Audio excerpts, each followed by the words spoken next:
Hey, looks like we're live. So, good morning. Good Thanks for morning.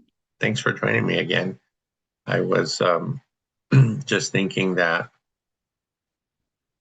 it's been a while that we've had these accountability calls, and I was adding up all the weeks we've been consecutive, and I just realized that we had hit our 114th meeting. Wow, that's amazing. Yeah, I think it doesn't seem like it has been that long, but we started the meetings in I believe November of 2023. And time just flies by. I was amazed. So today we're going to be talking about our last accountability call. I was just trying to see to make sure that we are live. Good morning, Jason. Oh, it looks like you got them going there. Yeah. Okay. Well, then we'll just get going. So 114 consecutive meetings. I think that's a pretty nice, well, what do you call that? An accomplishment. hmm And I think I think one of the nicest things about all those meetings is that we've been able to help people get connected with each other. A lot of people in different states realizing that they maybe they lived really close to someone else in the group, or that kind of thing, and connecting people that do the same kind of strategies, whether it's long-term buy and hold or short-term rentals, midterm rentals. Rent by the room, lately has been a thing. So we have people in the group that do all those different types of things. And it's been really special to help them get connected. In our last meeting, we we had a good sized group, even though it was New Year's Eve. We had about 10 or 12 people join us, and we did the same thing on Christmas Eve. So it's kind of nice sometimes. Um, Most weeks we have 20 to 25 people, but with a smaller group, it seems like the sometimes the conversations go a little deeper. I wouldn't give up the larger groups um, at all, because I think that's a way for us to help more people. And I think we just need to encourage people to participate and ask their questions, not be too shy to, and they don't have to come on camera, but we've talked to recently, and I've asked them to come on camera if they wouldn't mind, just because it helps me a little bit too, not talking to a bunch of blank screens. Um, Hey, then you'd be a teacher. yeah, blank screens, blank faces. um, yeah, thank you, Jason. He's a big part of that. Um, so some of the things that we talked about that night were, well, trolls for one. Our channel's not very big, and so we haven't really experienced trolls on our channel, but and maybe trolls is too strong of a word, but on other channels that we participate on, like Dion's or Matt's, they'll one of the things that kind of irks me is when somebody comes in there, and if whether we had a question or somebody else has a question, and then these other people chime in, and it just sounds like they think they know it all, and like their business is running so great, why wouldn't you do this or that? But you don't see those people out there, helping other people, right? They're just popping in to comment how poorly we're doing it, or we should be doing it much better. And so that kind of gets under my skin a little bit.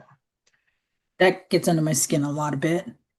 And I guess it's there's two reasons. One reason is yes, because they're talking about things that they have no idea about. It's obvious by their comments.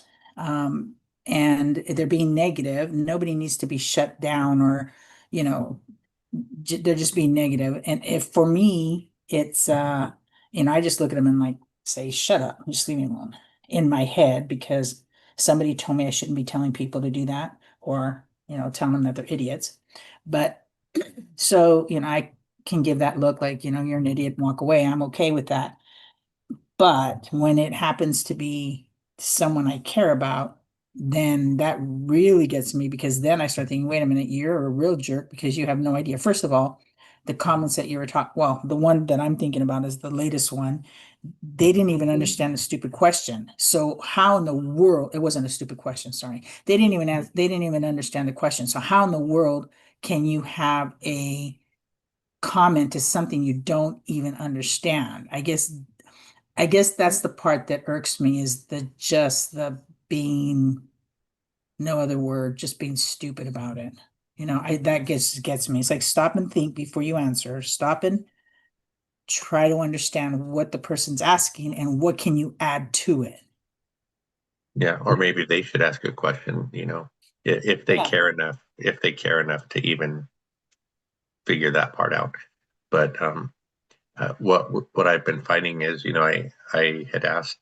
I've asked questions on the school platform, and there was such a wide range of opinions on some of the questions because obviously some people have been doing it for 20, plus years. And by then, well, I hope we never get to that point where we think, we've been doing it so long that everything we do is perfect, right? Yeah.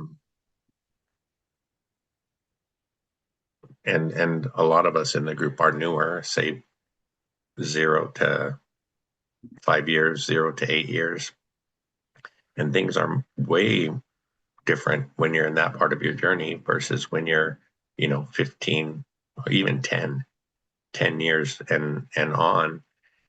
Hopefully things are looking much better for you and you figured a lot of stuff out, most of the stuff out. And I think we will still be, well, hopefully we'll remember what it was like when were in year 2 or 3, right? Because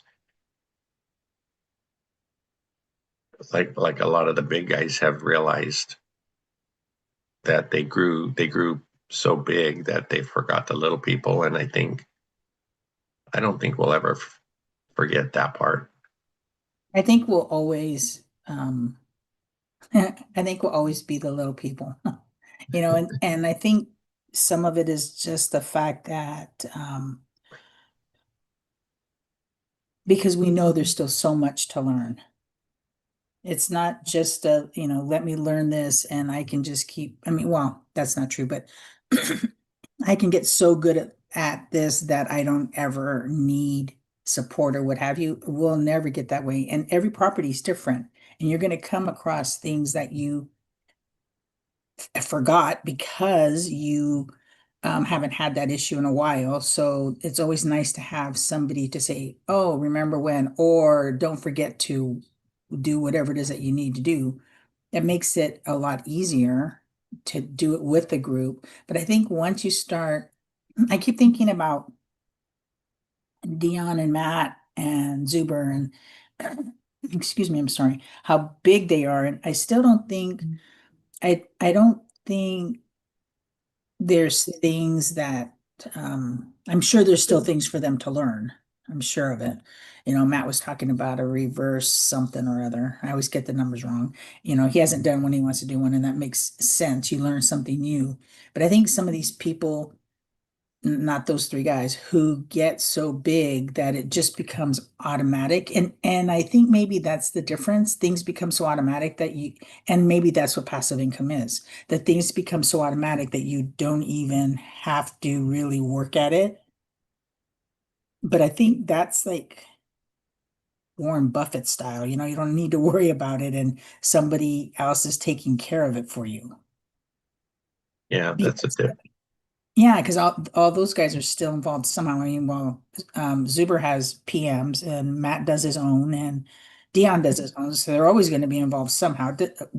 The amount of time, it doesn't matter what the amount of time that they're involved. It's the fact that they're still involved. It's not somebody else is doing it for me and I don't have to watch them. Because even if you have somebody else doing it for you, you still have to watch them. Yeah, it's a different level though, right? Um, I think when they're that big, bigger than our friends, you have people you pay to do stuff. But I think if you're if you don't want to get taken advantage of, you still need to monitor that really closely. And Exactly. and I like the way, like for Dion in his market, he has a pretty good pulse on when laws change and what other little things like that are going to affect his business.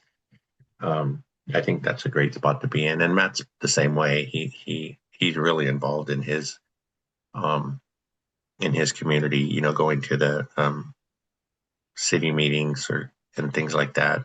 And he's actually helped some things change in his local market. So I think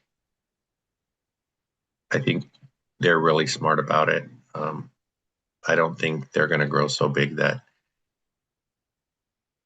they would ever hire out the majority of their what would you call that, their business, I guess, for other people to watch. Right. You know, so I think that's a good point. Yeah. Yeah. And that's the part is that, you evolve with your property. So let's say somebody only needs five properties and they have them. You evolve with your properties. Okay. So I'm sorry.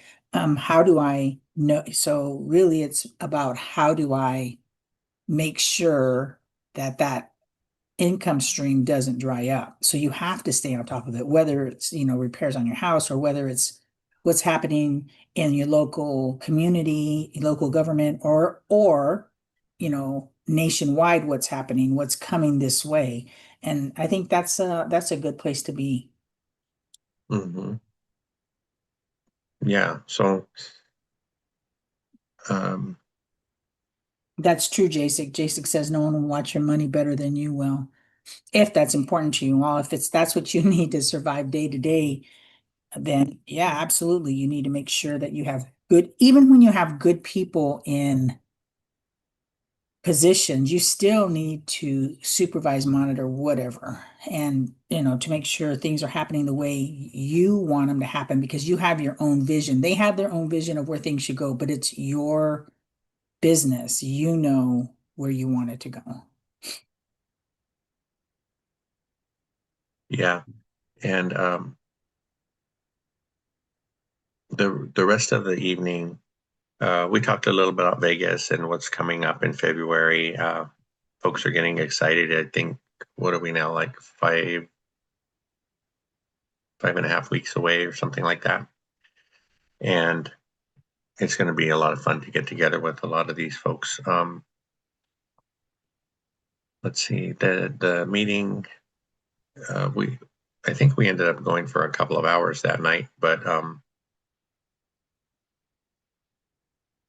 we also talked about, since it was the end of the year, what people's plans are for the new year. And I think, well, I'll maybe I'll let you answer that first. What do you think the new year is going to bring for us, both on the real estate side and in our personal lives? Real estate, I think, will, continue to build on our knowledge, our education for real estate. I think will I don't know. I don't know if we're going to get another property or not. With me finishing off in May, we kind of have to reassess where we are and what we're doing. So there's that. So I think that right, that part is still in limbo, but I think we're just going to keep with the properties that we have right now.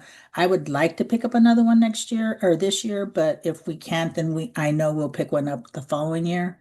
And then to be probably maybe more involved in what we're doing. And I'm a little bit more organized. So I can see myself starting to put things together. They're already in my mind, things to put together to keep me on top of which property's which and who does what. So that doing that. And what was the other one? Personally finishing off the school year, um, and all the things that are with that, and trying to figure out what else I'm gonna do, because being off 2 weeks was nice and I did a lot of nothing, which was nice. But yeah, I started to get bored until I sat down and started reading some papers and I was like, okay, I'm back on. But yeah, so getting some of that downtime just to rest, relax, and regroup, but then having a plan of what is it that I want to do, where, and where are we going to go? What are we going to do? So there's a lot up in the air for 2026. Up in the air, but we still have our feet planted down so that we're stable. Yeah, I think, well, we're pretty much on the same page. I think on the real estate side, just to, since things feel like they're stabilizing now, just to continue to build up our reserves. When I think about buying another property, I think unless we find some creative way to do it, we're going to have to save for a while because Mhm. I I imagine the next property being a much more expensive property. So Well, but you got to stop and think. You can't, well, for me, we can't put ourselves in that box because then you miss out on other things that may be coming. I would like to spend money on a bigger or a better property, yes, but you never know what's going to come along. So we always have to stay open. That might be our big goal, but we have to make sure that we stay open on if something comes and we're able to do it, is it to our benefit or not? Because if it's to our benefit, why would you let it go just because you're waiting for a bigger, better?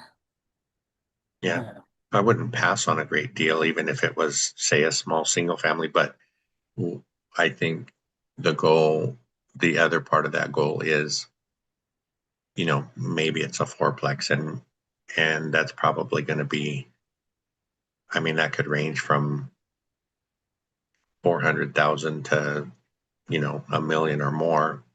Right. And so to be in a spot. So the other thing I think for me this year would be to learn a lot more about seller financing and how that works, because Mhm. that could be one way to get a, you know, Right. bigger, Right. better deal with less money into the deal. So um, I saw Harrison Trade Better 99's comment about the video that we Yeah. did with, yeah, um, that was a lot of fun. He has so much energy. I was drained Yeah, after listening to you guys, but it's good, it's good. It's like he is so excited. And I know he's been doing this for a little bit. Yes. How long has he been doing this? 8 years. He's on his 8th year. Yeah, but he still has that energy of like the first year person that, okay, this is what I'm doing and I need to look in this and I need to pivot for this. And, and the comment that he made about, um, somebody said something about him changing his mind when he just had something set that he was saying this is what he was going to do. But that's real estate. That's what it is. That's any business. You have to be ready to pivot and be at that position if you need to. I was surprised. I mean, I understand, and I was surprised to hear him say that he wanted to pay off his primary. I understand why, because that's important to always have a home for your family. I understand that. And if every and his outlook is different because of his job, whatever happened with his job. Um, so yes, that. that I think that gives it a whole different outlook. So I can understand why he said he wants to pay off his primary. That makes sense to me. Where to a lot of people, they're like, oh no, because you have to do this and this. But when you don't have a job, when you have a family to support, whether the wife is working or not, doesn't matter. For a guy, it's like that extra pressure. When that happens, then um it takes on a different flavor, it's like I can't you don't want to ever have that pressure again. It's just like with us with the bankruptcy. I don't ever want to have that pressure again. So I can understand that him wanting to pay off his primary first. Yeah. And the second part of Harrison's comment about he was missing the point of why he was doing this Yeah, real estate investing. Sometimes, yeah, you do lose sight of that.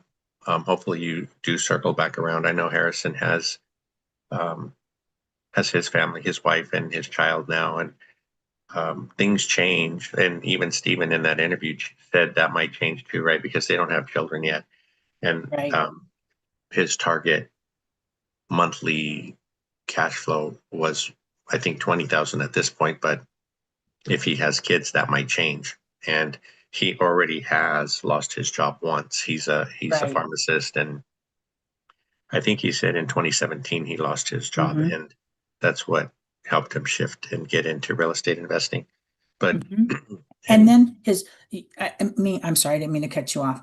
He lost sight of what his why was, I think, because not because he didn't have one at the beginning, but because his focus became so much his why when he lost his job. I think your why sometimes shifts a little bit, you know? yeah, that's true because my personal why shifted from How? from the beginning because in the beginning I was I wanted to start because I didn't have a retirement savings. And Hmm. then it shifted once we got started, it shifted into um, helping at least you retire. And obviously, you won't be retiring what people would consider early, but to for you to be able to retire at all was is my next biggest goal.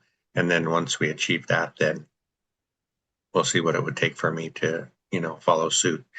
So just like, Maybe maybe whys have sub subjects or sub categories, because your big why is still there. It's just there's other little whys underneath. You know what I mean? yeah, but I think you got to be careful with that because if your why gets diluted in any way, Yeah. it's not going to be strong enough to, I know, well, I know for a fact that my why was strong enough to get us through this whole first 5 years, right? We had a lot of Yeah. challenges. And if our why wasn't strong enough, I think that,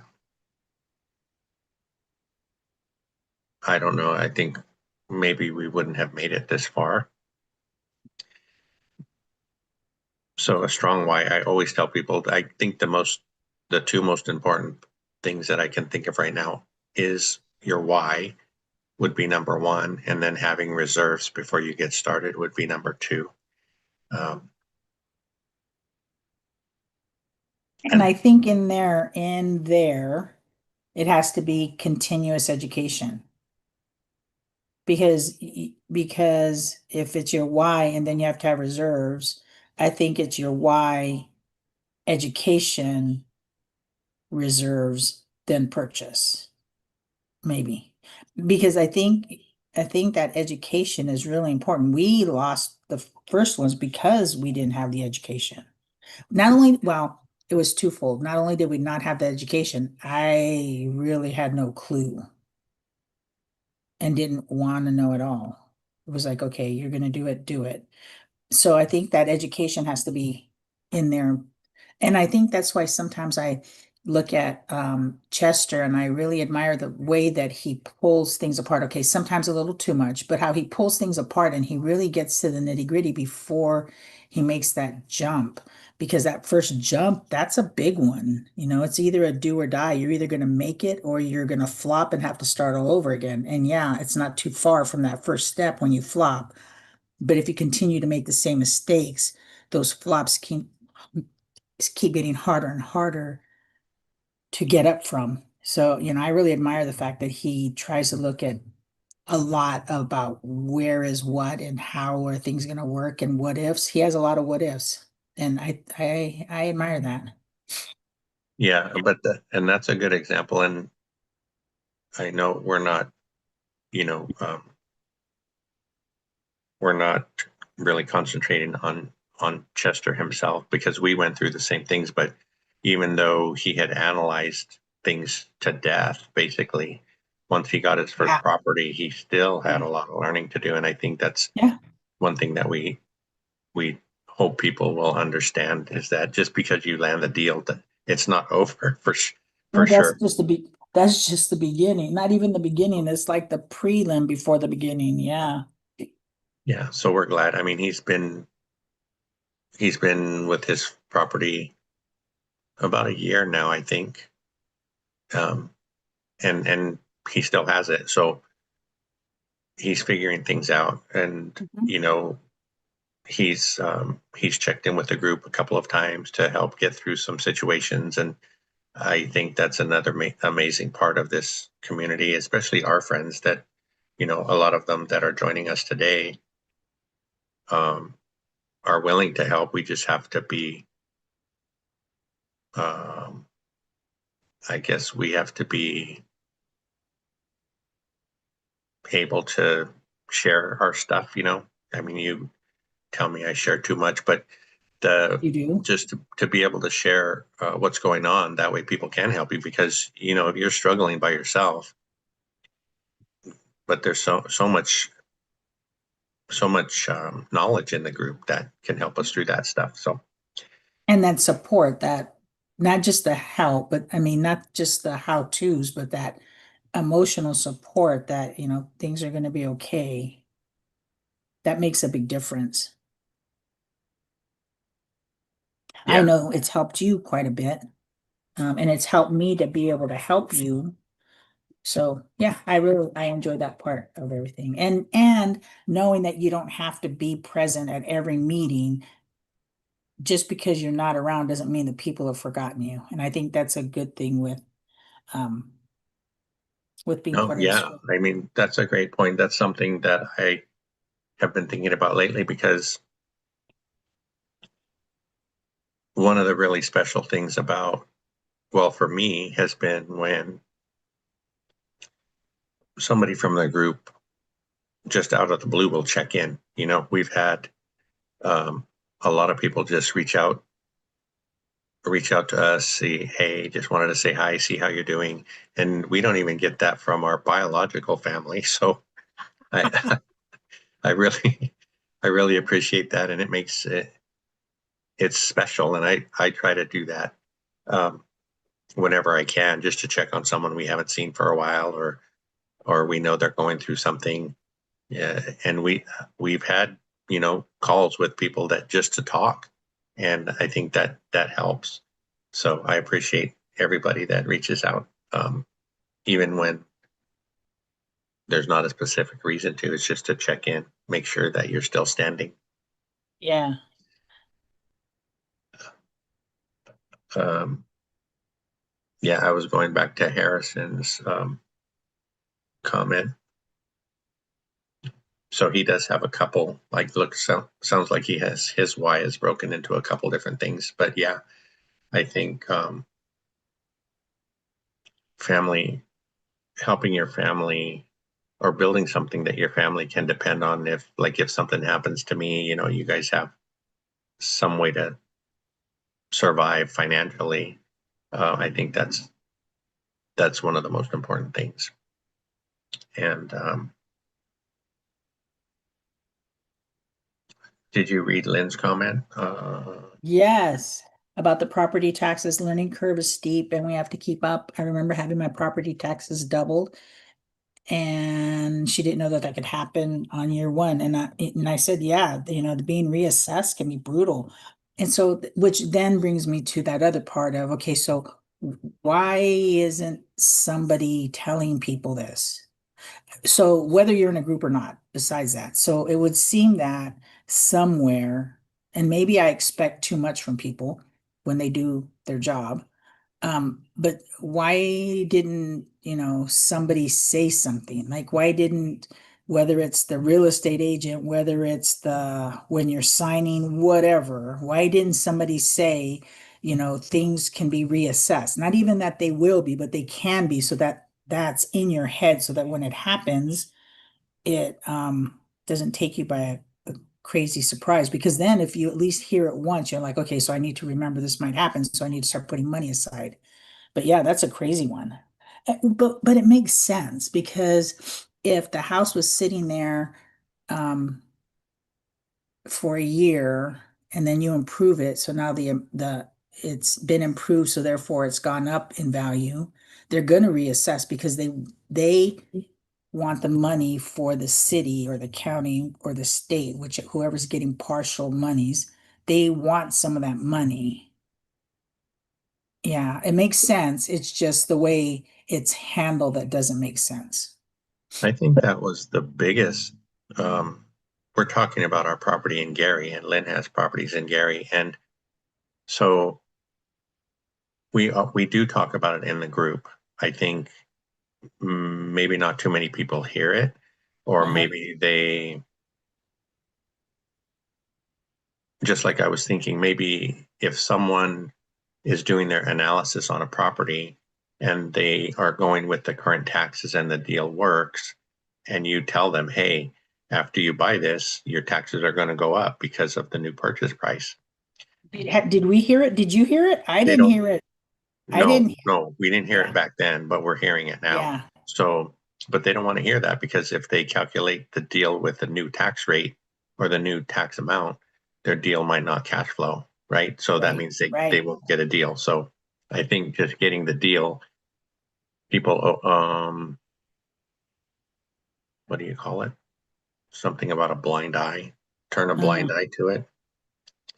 Um, and so that happened to Lynn, it happened to us. But Yeah. along with the new taxes, they had a bunch of new assessments in there that were voted in. So that added to the property taxes for this year.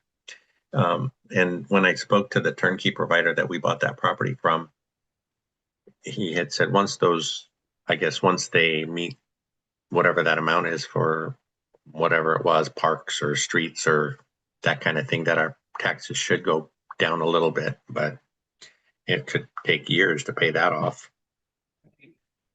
Um, So, yeah, so it was a yes, that shock. makes, yeah, that makes sense. So, one of the things that came up was that J6 said no taxes in Gary if the Bears move there. Actually, I believe that it's going to get higher. There's going to be a reassessment, because I think when that caught us off guard, to kind of, sometimes when things make me a little bit frustrated, then I do a little bit of research to at least get myself back down to normal. And I believe there is nowhere that they cannot reassess multiple times in a year, depending on what the city or the county bylaws are, but also depending on what the needs of the city or the county are, depending on where you're living. I believe I think it said up to four. So and I hope the Bears do go there. If the Bears go there, not only would your taxes go up, but your property value would go up, which would be great. And that's why the taxes are going to go up, because if more people, more traffic, more whatever, they're going to need to make improvements. So I don't know. Yeah, I think you made me just think of it like they're an HOA, kind of, because you Yes. can't do anything about it, right? There's special assessments, and you have to deal with it. At the time, we were looking at different options, because that property, um, wasn't going to really cash flow much. It was like $75 a month total. But Right. luckily, our property manager there got a tenant in that, and the rent went up $100 from where we had it before. So that helped. Um, and he also did mention that some of the other homes that are selling in the area were selling for about 25,000 more than we bought this one for. So I think also what you said earlier about taxes going up, because if the Bears did go there, I think we're lucky because we're already there, right? I wouldn't want to, maybe you don't want to buy after the Bears come or when that news is solid. But since we already have a property there, um, it could be a good thing for all the property owners that have properties today. Right. Even though Go ahead. I was just going to say, even though the Bears suck, it would be a good thing for the city. Francisco, that's not okay. Um, so uh, there's a couple of comments we should probably catch before we go to our other questions. Jason said that in Chicago they did double out of nowhere. Um, yeah, so it can happen. That's, I guess, that's just part of the journey. Hopefully, it doesn't affect your property so much that, like I said, it stops cash flowing. Hopefully, we as the landlords would um, have enough in reserves to hang on, till the next year, and until you might be able to increase rents to help cover that. And thinking about that, I think that's one of the more important reasons for us to concentrate on raising rents if we can, because of these things that just come up. Um, yeah, I don't think the Bears are going anywhere. Chicago's not going to let them go. They're getting too much money, especially if they're doing so. Yeah, but why was it even a thought? Why did And that even there's come it's up? there's always well because they're not happy with I and I'm not sure Mark should know this. I believe it was because they were not happy with the surrounding area and getting fans in. And then of course there's always their coaching staff, but every team goes through that. Mhm. There's not too many teams that have relocated, I don't think. I don't know. Yeah. Well, I mean, there have been a few over the years. Your Rams went to St. Louis. The Raiders went to Vegas. I think there's one more. The I can't think. Colts. The Colts. Yeah, So you over the see, years. yeah, so there's not really that many. And I think a lot of times that the cities and the county actually really do all they can to keep them from going because that's a big money maker for everybody, tourism and the whole nine yards. So yeah, they're not going anywhere. Yeah, we'll see. Well, yeah, it would be good. Maybe Gary is offering them, something they can't refuse. So that could be an option. That could be one of the enticements as well.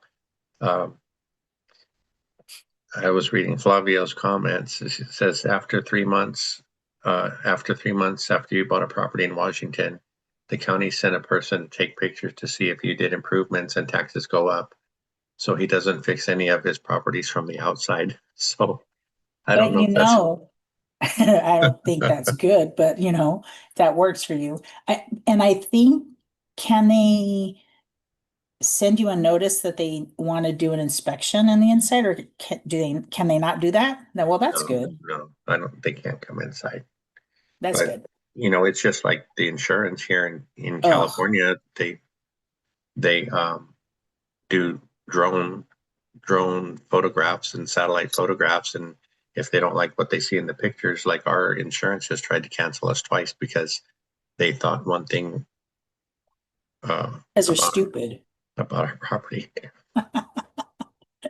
Um, and J6 says they'll do what they did here in New Jersey, lower the rate little, but more than double taxable property value. Yeah. Either way, you're going to get taxed, whether it's whether it's, when you have to they reassess your house, or whether it's property tax, someplace, somehow, something's gonna go up.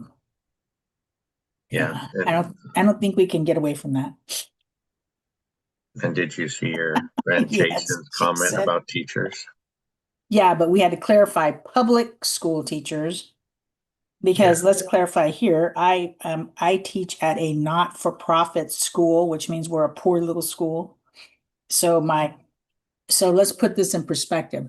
When we left Fremont in 2001, I am just now, and I worked for the public school system at that point, and I was just being brought on as a regular teacher, not as a substitute or anything. I am just now making what I would have made my first year there. Just now I'm making that much money. So, yeah, public school teachers, they get some bucks, but I have to admit, they also put up with a lot more garbage. Yeah, and that's a good point that Jason has about people buying in some area because they think something's going to happen and then it doesn't. And, maybe they pay too much for the properties there because of that.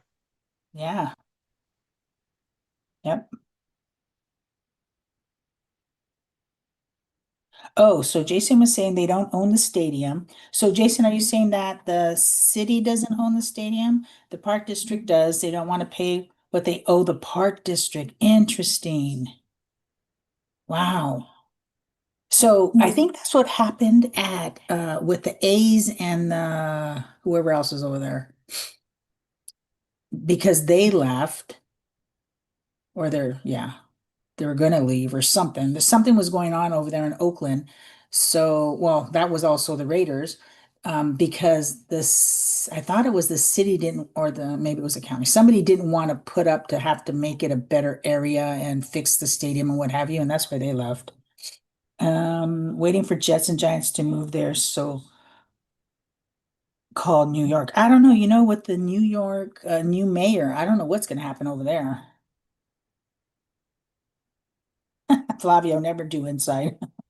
Are you talking about they never come inside, or you never fix your inside? Maybe that's why he has a couple of vacant units. And I forgot, did the A's finally leave Oakland? Well, I don't think they've left yet. I don't know. I don't follow the A's, but I don't know if they've left yet. Grumpy, have they left, or they must still be there, because I haven't seen anything pop up on the sports channel. So I think or sports.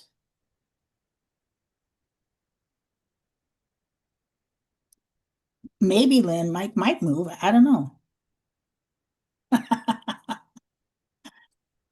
So Um, is he thinking of going that way? Because, well, he was saying something about applying for a house or something that he thought he wanted, and he wasn't getting any replies, and he was ready to go, and he was well qualified and things, but I don't know oh, if that that's was right.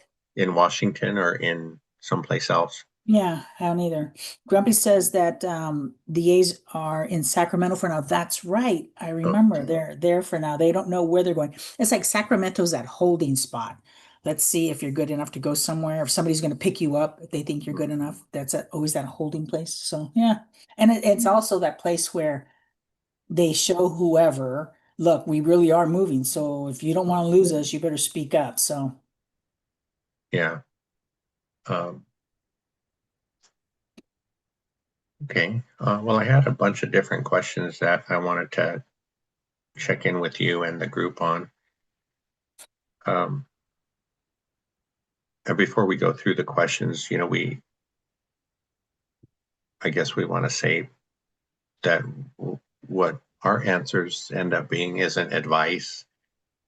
It's just how Cynthia and I manage things, and sometimes we make mistakes. So we don't want you to follow our mistakes, but we do want to talk about things to help people um, have better journeys, I guess. So this first question is, what things are you doing right now that won't show results for 6 to 12 months? say that again. What things am I doing now? What things are we doing now that won't show results for 6 to 12 months.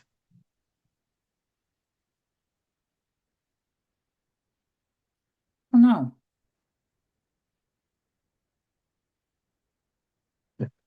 I don't know. Lynn's Sorry, I was looking boyfriend, at comments.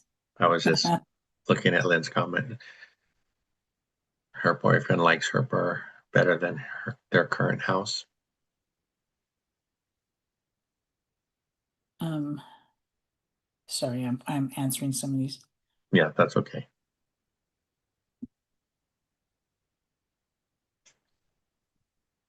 Um,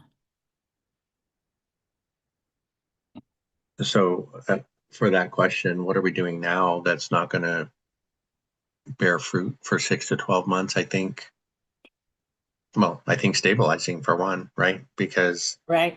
it's going to take a while for whatever cash flow we get each month to build our reserves back up to where we want them.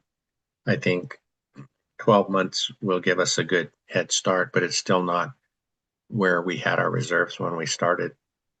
I think too, well, as you're talking, it's giving me ideas. I think too, not just getting our reserves up, but making sure that our properties are set to where I know because I think that there might be one or two that we could improve something, and then we have to evaluate whether we want to improve it or just leave it for now or whatever.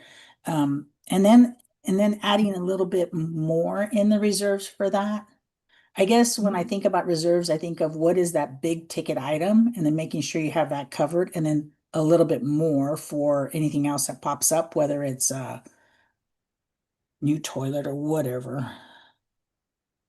Well, I was just talking about that because even though our properties, I'm gonna I'm gonna say that they've only been cash flowing for a couple of months now, but even even at that, um, when a little repair comes up, it's not as stressful for me as it was before because we were paying for everything out of our pocket once we depleted our reserves. And that was tough. So every little thing was just such a big stressor. And now that Right, there's some money in the reserve account, I mean, you still hate to have to spend it, but it's not like it's really coming out of our personal pocket, if that makes any right. sense. Yeah. So, and I was seeing Lynn's comment about working out. I believe she's on a new quest, and that's a tough one because to stay motivated to get yourself in better shape. I know that's something I'm really bad at. I am not in very good shape. Um, have Okay, Lynn, I gotta just tell you this. Okay, so we started, Frank and I started, and we worked out one day. That was all she wrote. Now we're going to work out today too. He doesn't know, but we're going to after we finish this. But it was kind of funny. It was like, okay, we worked out a little bit. Okay, we're done.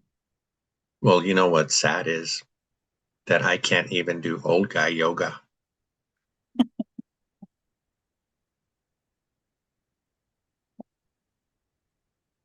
Yeah. Um, Jacek was asking if I figured out what kind of jobs I'm going to take since I said I was getting not just a little picky, Jacek. I'm getting very picky.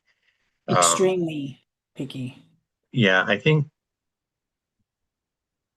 I think when I say picky, and like I've shared with you guys on some of our calls, whatever job it is, it doesn't matter to me if it's a, bathroom, kitchen, or even a whole house remodel. I'm happy doing that kind of stuff.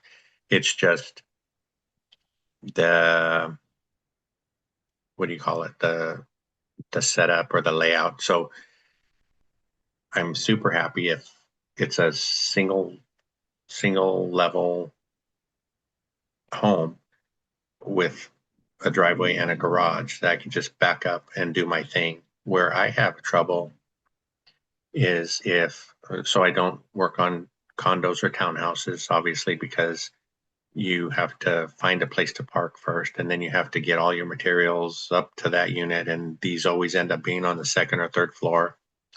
So, just say, for example, ordering cabinetry, right? You got to get all the cabinets up there. Hopefully, you have enough room to spread them out and open them up, inspect them, and then get them installed. So, um,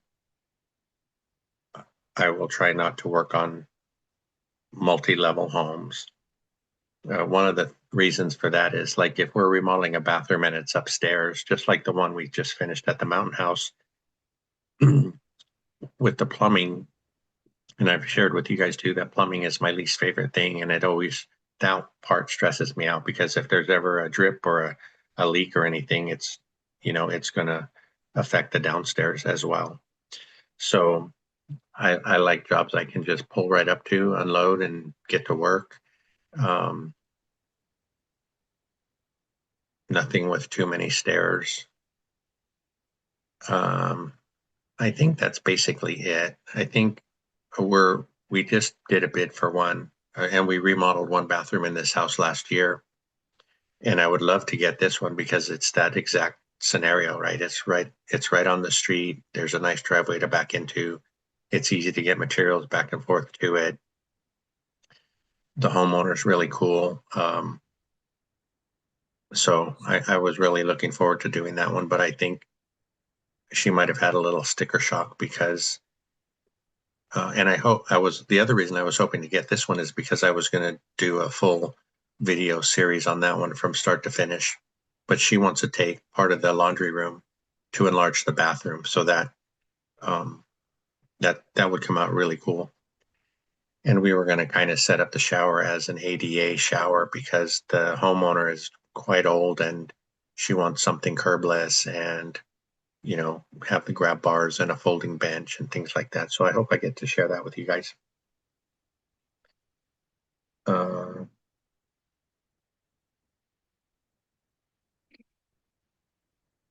yeah, Lynn, when he said 2,000 steps to your day, does that mean every day you add 2,000 steps or, Yeah.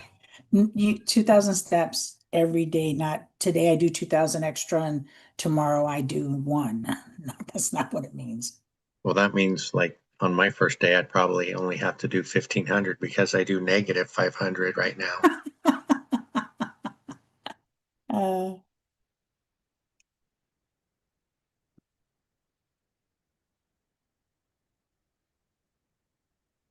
Yeah, like Jim was saying, I think our punch list on our primary residences is quite long.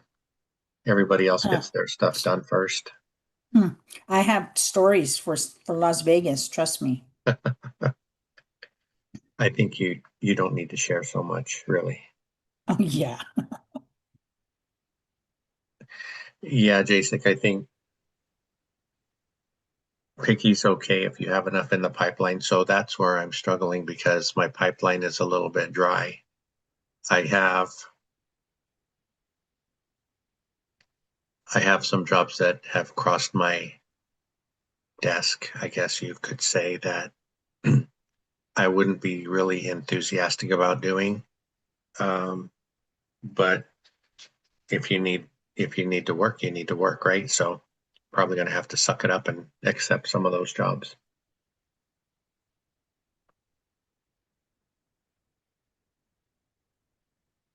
Yeah, Cynthia was just mentioning about getting to all of the calls that are out there in the world, um, in school and things. And Jim talking about getting a desk treadmill because he's at all the calls.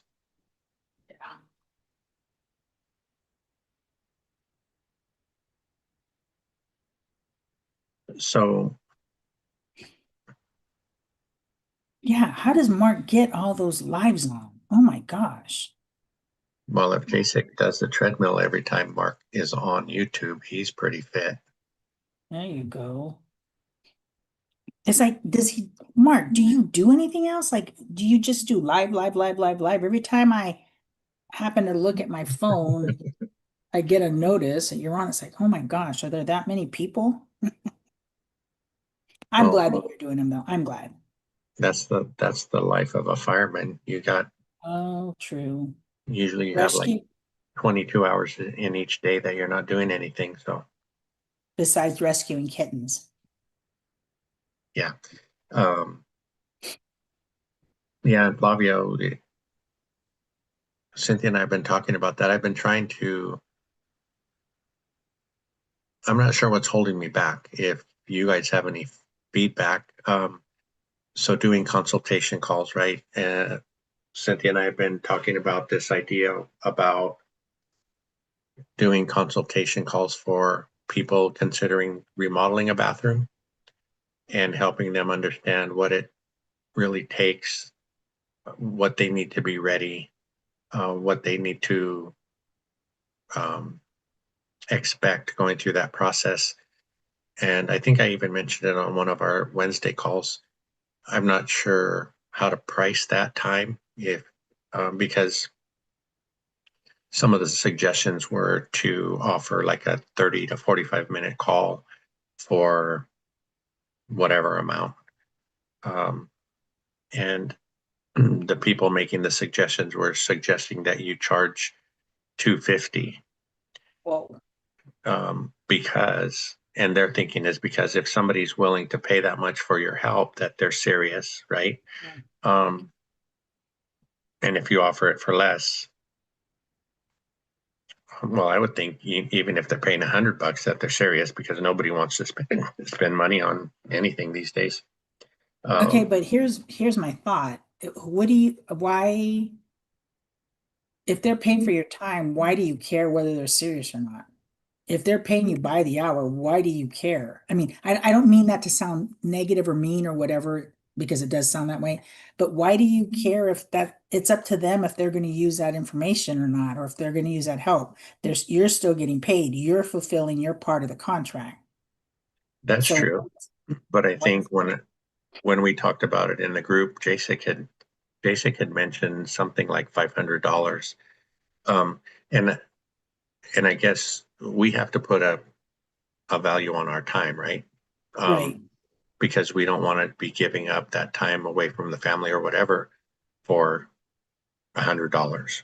Maybe right. maybe that's part of it too. So Yeah, I think whatever the amount is, we just have to remember that whether they use that information or not, whether they're even, and it's not that maybe they're just stuck and they don't know it. So, but you've fulfilled your part of the agreement. And if they want to call again and pay another however much money, that's okay, even if they're asking the same question. But then I think it's a little bit more of your responsibility to ask. So, where are you stuck? What's going on? Because then that can help them move forward. And then you become more of a facilitator on whatever they're doing. But yeah, whether they use it or not is on them. It's like buying, okay, here's a good one. Beginning of the year, everybody wants to get healthier, right? And they go out and they buy all this equipment. And for the first week or so, they use it. The person selling that piece of equipment doesn't care whether or not they use it or not. They already bought it. That's all that that's all they care about. Not to sound heartless, but really that's all they care about. They made a sale. Whether you use it or not, that's on you. So any information you give these people, whomever, it's on them to use it or not use it. It's like doing one of the, Matt or whoever's class. He gives all this information, whether you use it or not, that's on you. He's already been paid. He's already held up his part of the contract. It's your spot now. It's on your table. that's true, and I think that's what Jason's saying in his Hmm. comment. Um, he agrees with Pace on that. People who pay a higher price are different, a different type of people. Hmm. Ones I may do business with. It's just how the average person's brain works. Um, and what did Flavio Oh, say? I like that. He says, just try and you'll never know if you don't try, if you're not trying, or open a school community of contractor info. Good idea. Put that on your list, sir. Yeah, I That's a did. good one. I did look at the school. I started to look at the school thing. Um, I'll have to dig into that more because I wonder how much time that would take. Like, do you only need to, like, would I only need to pop in once a week or would I need to be there every day? that kind I of thing, think, but I because that think could if you, become yeah, more but like I a think job if, too. yeah, but if you're not working, then it doesn't matter because then you have time to do that, right? If you're not out doing, um, if you're not out doing actual physical work, then you have that time to do it. Um, Sure, but what if you have one down week and then you get busy all of a sudden?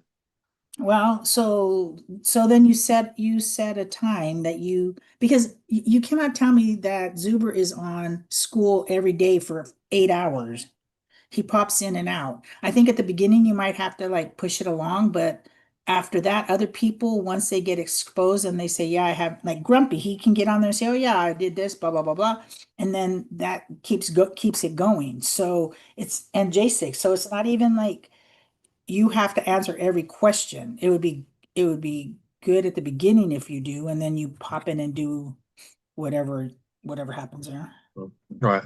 Yeah, I like Lynn's comment to Mm-hmm. go live once a week and anybody who shows up gets their questions answered That's a good one too. and keep it to an hour instead of letting it drift. Yep. That's true. Zuber usually comes in on Sunday, huh? Mm-hmm. Yep. Um, See, look at all these great comments. yeah, I really appreciate them. Wow, I just love it. Okay, so it says, I just have to say these because these are excellent feedback. Keep it to 1 hour. That was Lynn. J6 said block your schedule. Okay, wait a minute. You know that giant whiteboard that your wife got you because she's so smart about schedules? I Huh. haven't seen it lately. Huh. Yeah, it hasn't been put up. If you see Zuber rarely shows up on school, that's true. And it's a community, not just you. That's what Grumpy said. Excellent. It's a community. I love that. Thank you, guys. Power of community. Yes, JSIC. Yeah, I'll have to dig into that while I have a So, couple of days down. why do you have a couple of days down, Frank? Because your wife is not back to work till Wednesday? Well, I've enjoyed the last couple of weeks because Cynthia's been off for Christmas vacation and my schedule's slow, so we've just been home. I've been working on things. I've been fighting with Chat GPT, uh, and that's something that I want to find out if there is. I, I would imagine there's people out there who can show you how to use it better, but like you saw my frustrations yesterday because I was working on a project and then I I thought I was saving it, but when I go back in, it's gone and I lost a lot of stuff, a lot of good stuff. So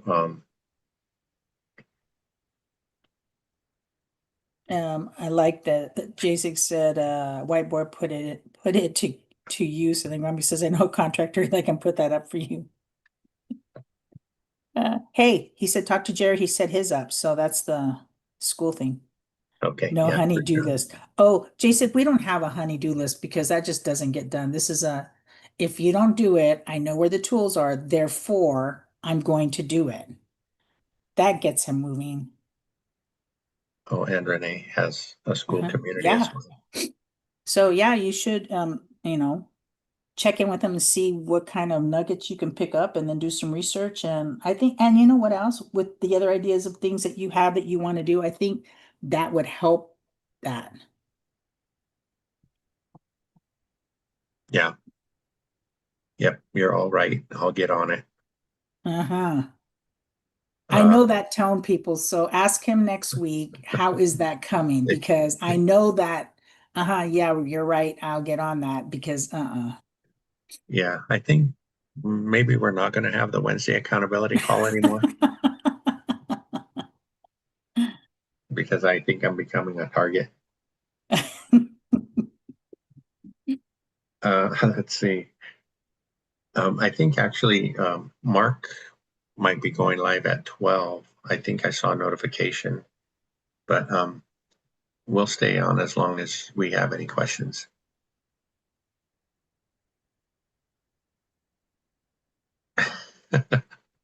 J6 comment is right on. Mhm.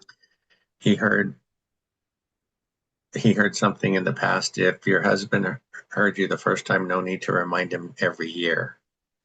Hmm. I agree. I just want you to know, Jasek, that there's 2001 things on his list, and this is 2026. Huh. Yeah, and Jim, so on the 25th of this month, Jim is starting a call in school. Yay. Do you guys have a title for that call yet, Jim?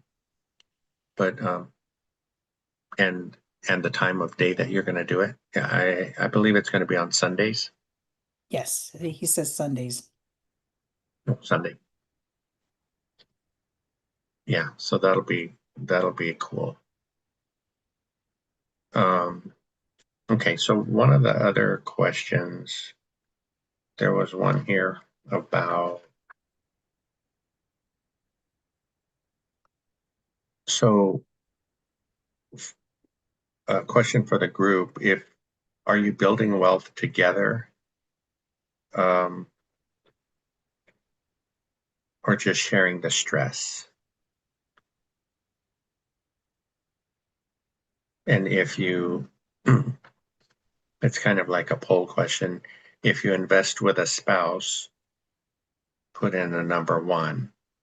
If you're investing by yourself, put in a number two. If you tried it with your partner and stopped, put in a number three. Hmm.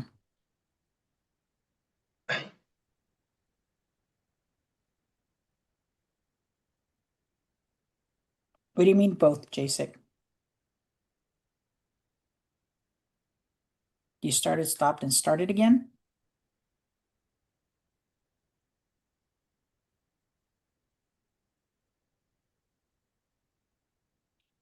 Sundays, 10 a.m. I got approval from Zuber to allow RPM member in as well. That's from Grumpy.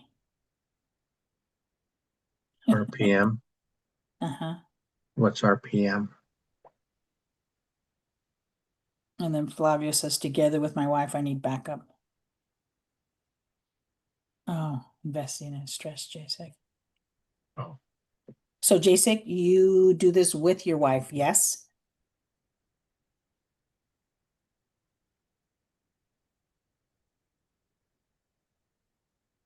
I think there have been a few people in the group when we, like a couple years back, a couple of people in the group whose spouse was not on board, but then they managed to get them to attend Zuber's event. And after that event, it seemed to change some minds. So that was nice because they could see, um, oh, I see. Um, they could see that there was a lot more crazy people out there doing the same thing. So, and maybe they saw some of the success people were having, and that might have given them a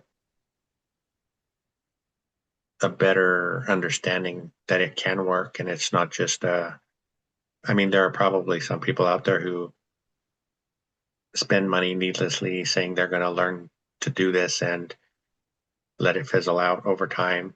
Um, I think Jared had a great point back then about how I believe his wife finally started taking him seriously when he started selling some of his toys, and she knew he was serious because I think they were toys like four wheelers or dune buggies or something like that.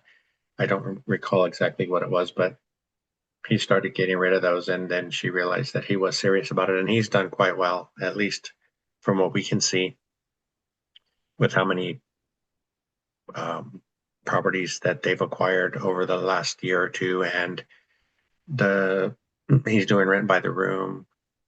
He learned that whole system and is modifying it to work better for him. I really am happy for their success.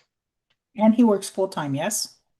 Right now, he works for Intel. Yeah, he when he first started buying properties, he was not working, and then he got called back and he accepted the position. So I think he's thinking with another property or two that he'll be okay to leave the job finally. Good for him.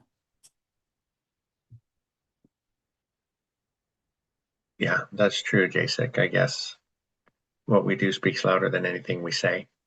Yep. Yeah, so I guess I'm gonna have to be doing some things. So uh, we'll try to get some of that accomplished before the meeting. Um, yeah, so um, that question, I guess, it seems like, well, maybe like we were in the beginning, right? Because you had mentioned you weren't too on board with it, and I was all in because I was desperate to get something rolling.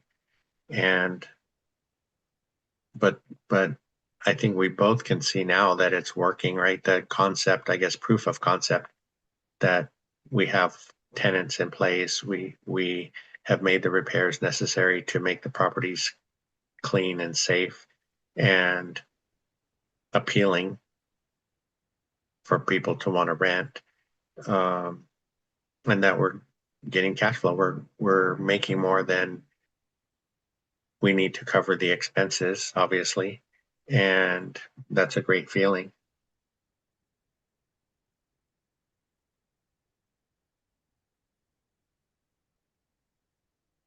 And I know a while back, Jason had mentioned we should get a fourplex. I think he's a little jaded because that's all he buys. And hopefully he'll be landing his next one soon. He's under contract, and That's that'll be excellent. his third. I really, Yeah, yeah, I can't believe his progress. that's He's, great. You noticed, Jason, that I just ignored that, right? I ignored that comment. I'm glad. I'm glad you're doing so well, though. yeah. So let's see. I think we'll keep going for a little bit more here. Let's see.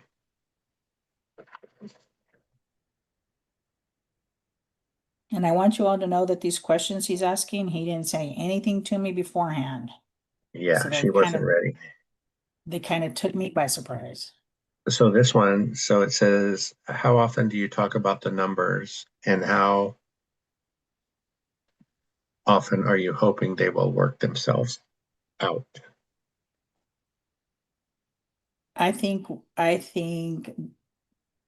sometimes I don't want to know the numbers because then it just stresses me out more because I'm ending in May. So I don't want to know. So I kind of like bury my head. And then of course I stop and say, okay, wait, but you need to know because because you're ending in May, you need to know what's going on.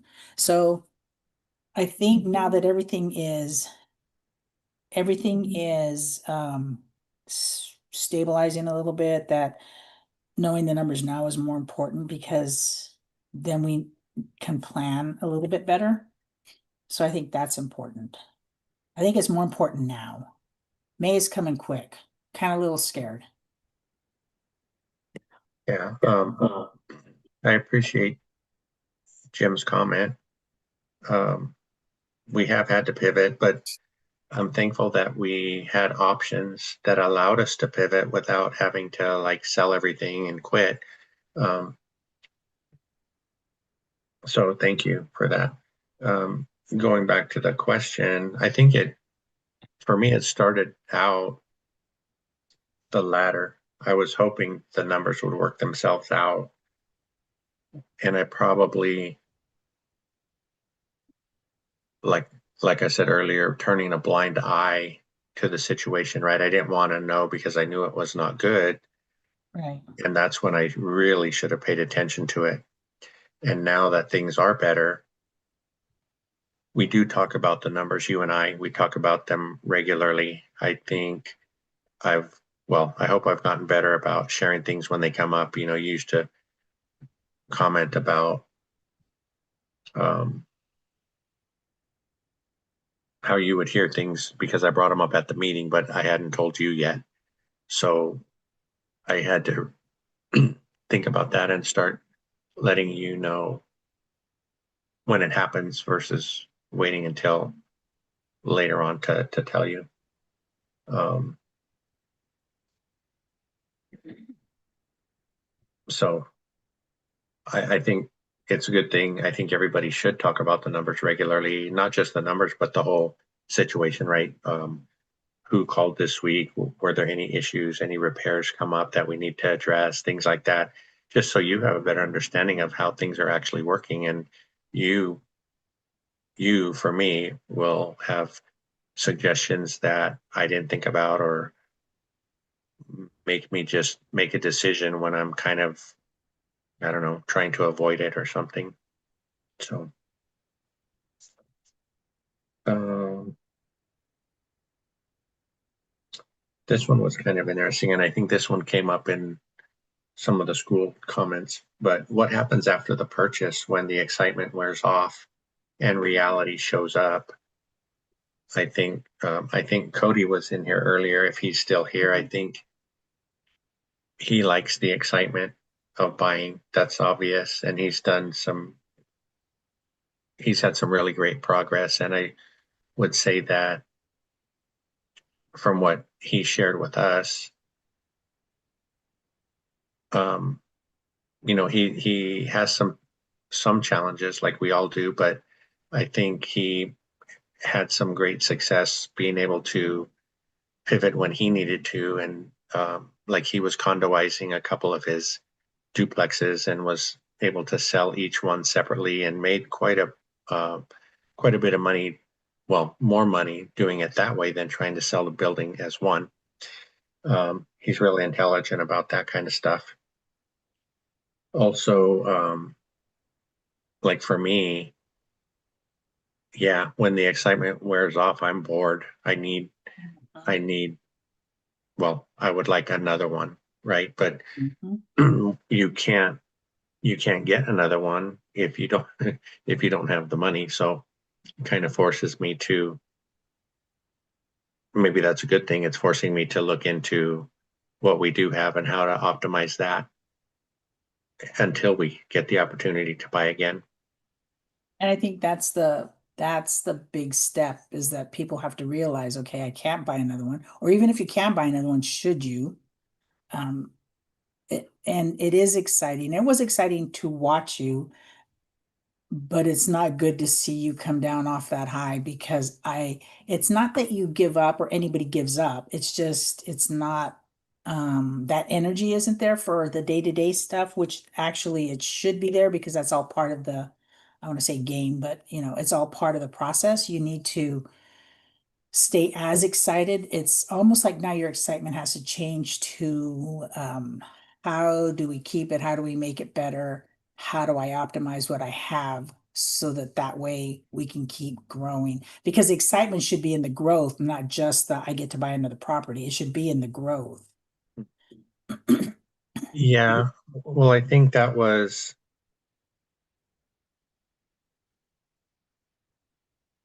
part of the problem because early on,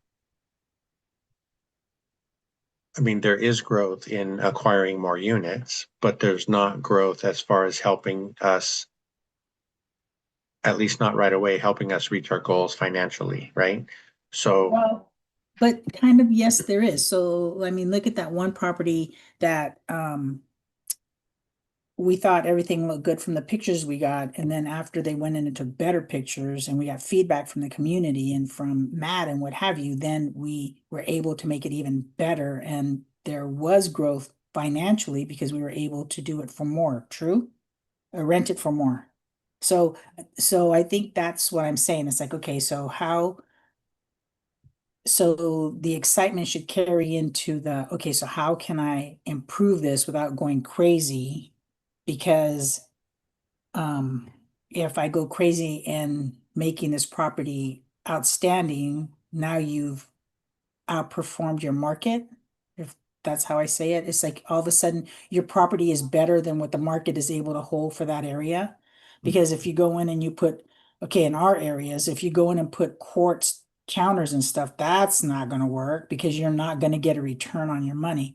So then I think maybe your shift goes to how can I improve this property with and stay in the same lane that needs to be so that I can make more money, but not over Or improve, I improve. guess. Hmm. Yeah. Yeah, all good points. Let's see.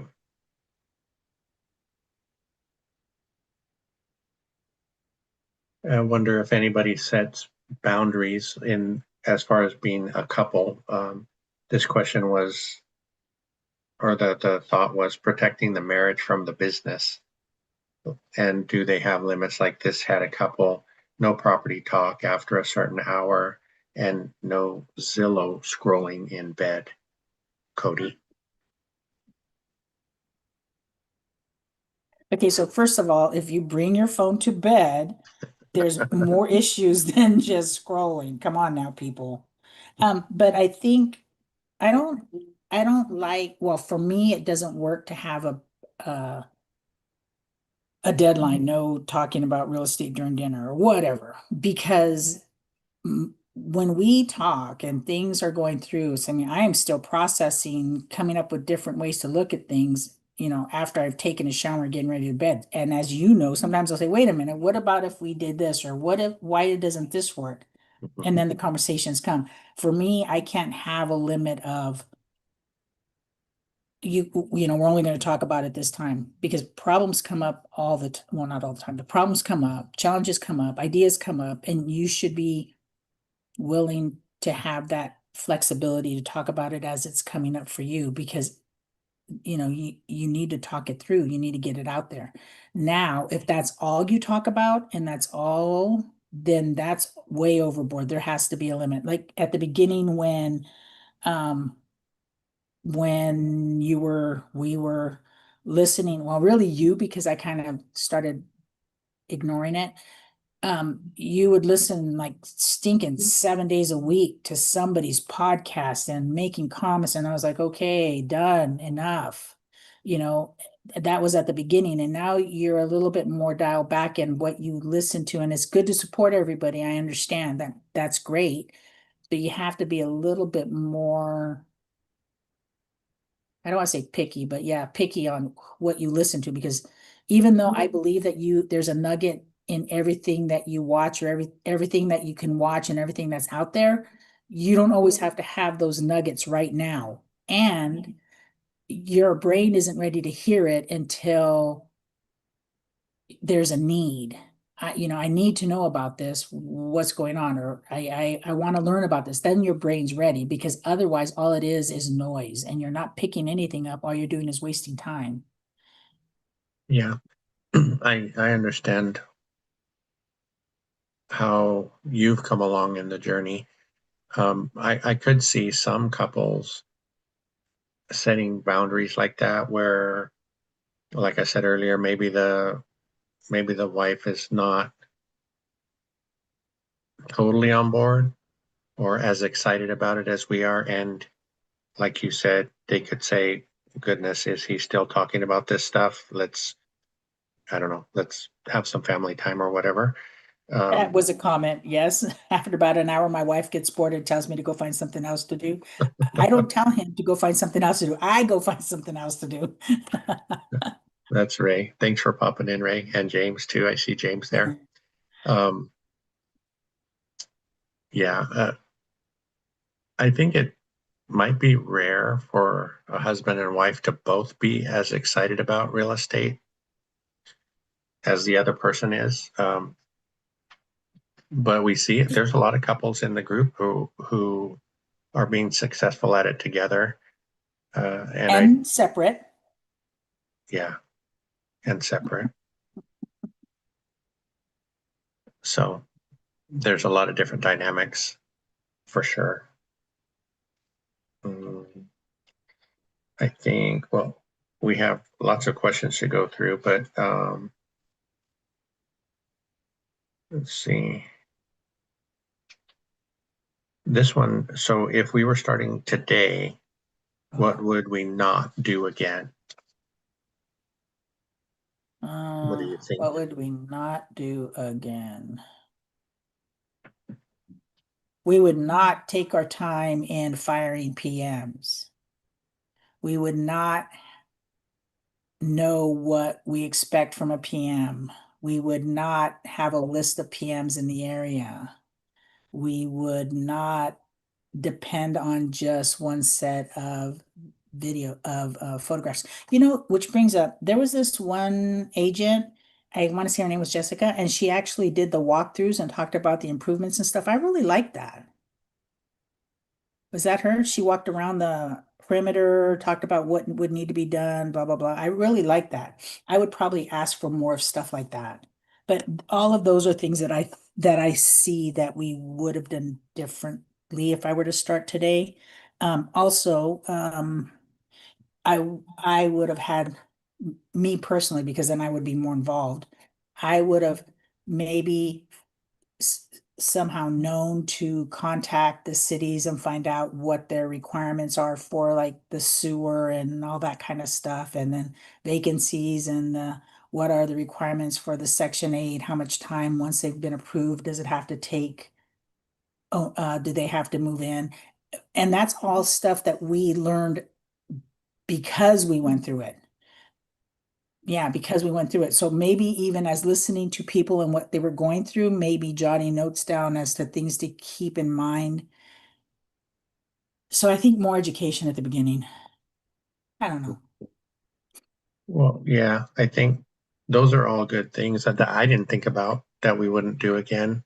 Um, the first thing I thought of was not buying as quickly as we did because that caused us problems. The other thing, But and I'm not even, did it cause us problems because we did it too fast, or did it cause us problems because we weren't as prepared as we should have been? well, I think those go together, right?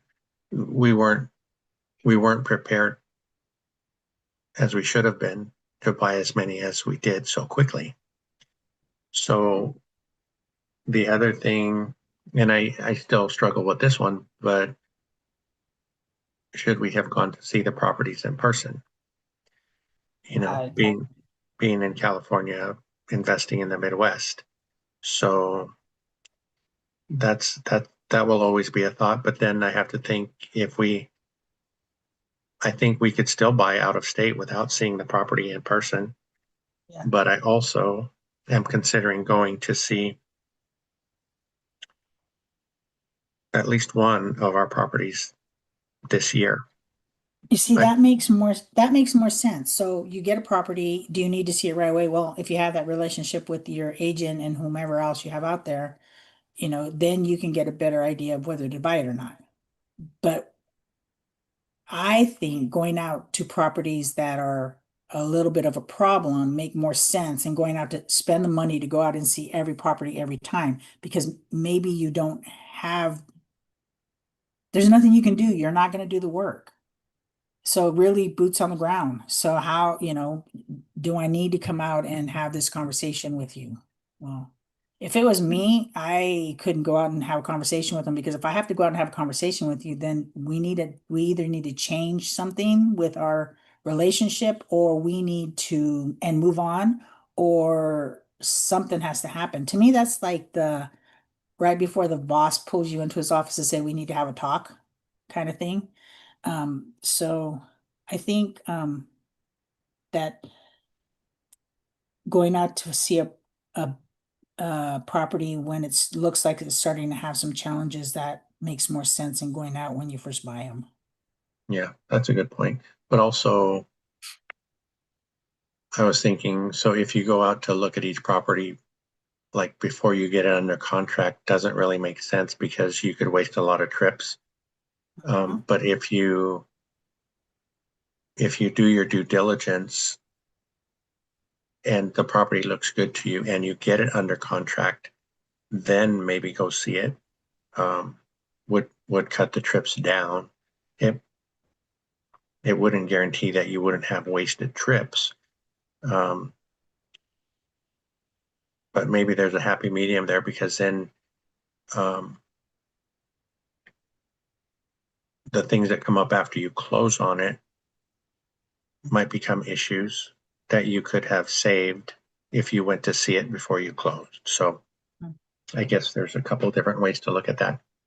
You saw James, so 24 Hillis is James, and he was saying his wife is not excited about real estate at all. So he does the majority of the work and then brings her the leaders, it looks like.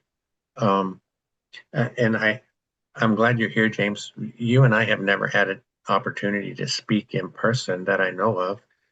It would be great to get together. I think you were traveling or you're going to be traveling. Um, but maybe when you get back, we could arrange that. Let's see.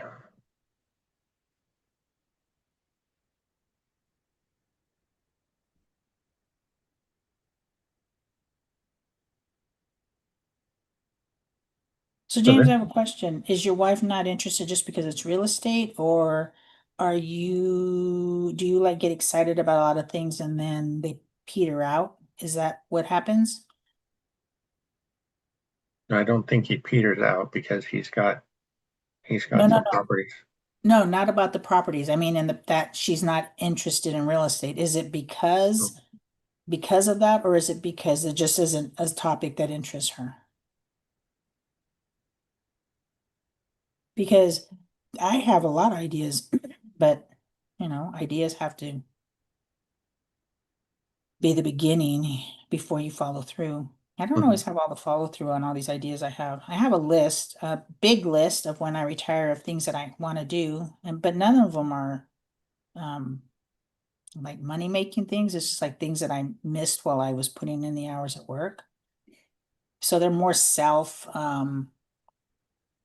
fulfilling than anything else. Yeah, I guess. Well, it's unfortunate but I think we naturally think that way. Like when I retire, I'll have all this time to really dig in and make this business great when we should be doing that up front. But sometimes that's just the way it is. If you're busy with your W-2 and you don't have all the time to do what you need to do, but then should you even be doing it if you can't devote the time you need to? This next comment, it says real estate was supposed to make life easier. When real estate adds pressure instead of freedom, what then?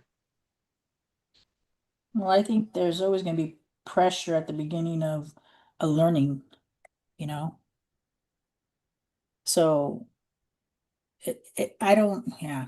There's always going to be pressure at the beginning because you're in that learning phase. So if you're in that learning stage, then yeah, it's not going to be rainbows and unicorns. It's going to be rough. It's going to be tough. But eventually, if it's something that you are passionate about or have become passionate about, then that's going to work out. And that's with everything, I think.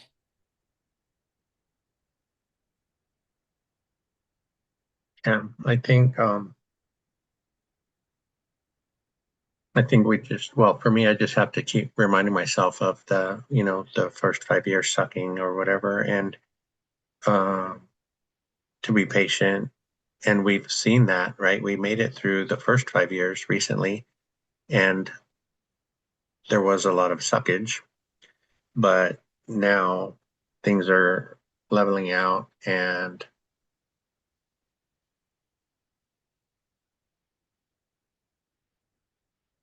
um, I guess that's another step in the proof of concept.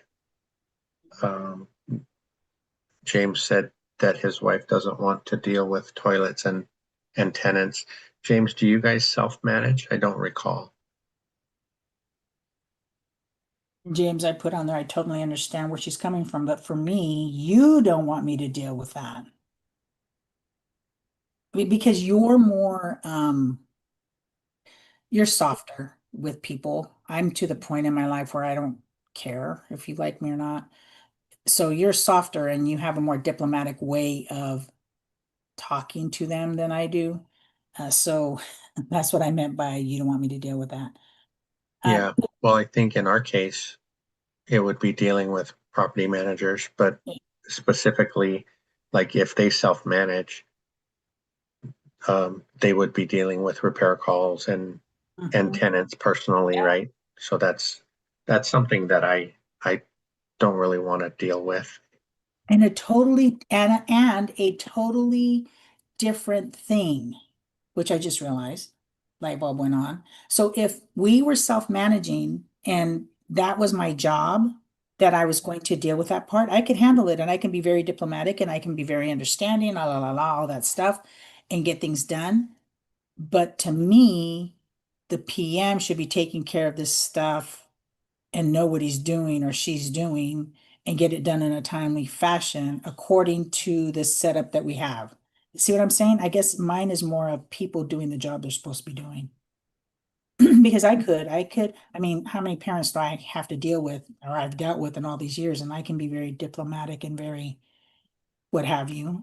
Yeah, I could do it if we were self-managing, but when I have somebody who I'm paying to do this job and they don't do it according to what I think they should be doing, then I have an issue with that. And Jacek asked, do you guys have a bucket list that once real estate takes over, W2 you want to fulfill? Oh, Jacek, my list, oh man, it is humongous. But it's not stuff like traveling and stuff like that. It's like stuff that I just want to do. Like and again, now it's going to depend on if we're moving or not. Um, I want a nice garden. I want a nice garden. And that's going to take time and that's going to take money and that's going to take effort. But that's something that I could work towards and nurture and make it grow. I think that would be awesome. There's just all kinds of things. I want to learn how to play the piano. I mean, there's like things that I just want to do, just things.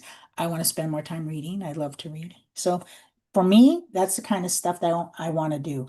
For Frank and I want to, he doesn't have a list. His list is my list because there's a lot of things on there that we are going to do together. And I'm sure he'll enjoy it once he gets going. So She's right. I don't have a list. There's nothing I want to do.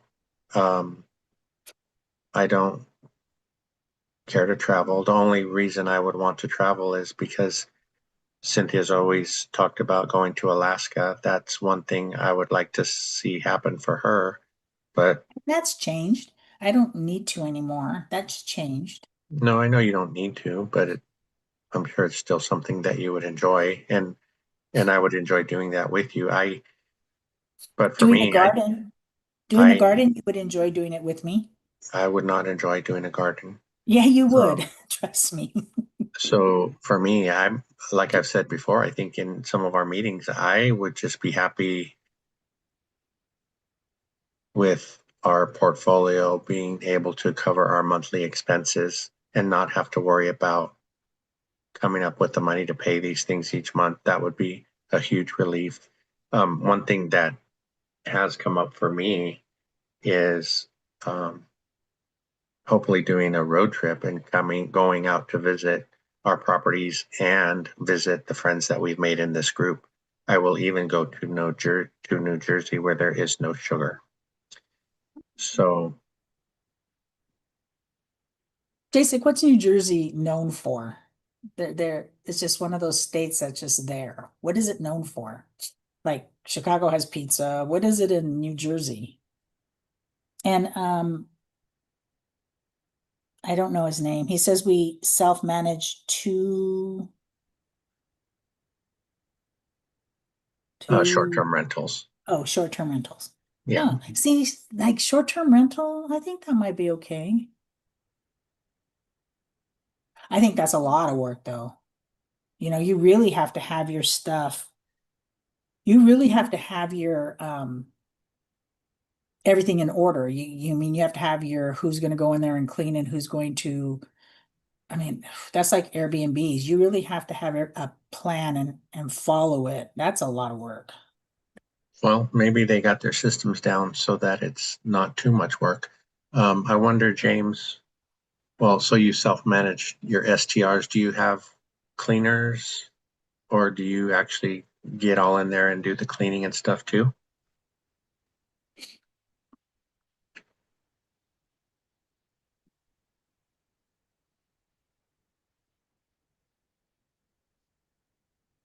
Um, Flavio says you can grow vegetables in Washington. Yeah, I asked if his wife does canning because I need somebody to teach me so I don't kill us. J6 says you can build the beds and fencing. Exactly, J6, and she can plan and care for it. Exactly. So you can both enjoy the final product. Amen to that. New Jersey is known.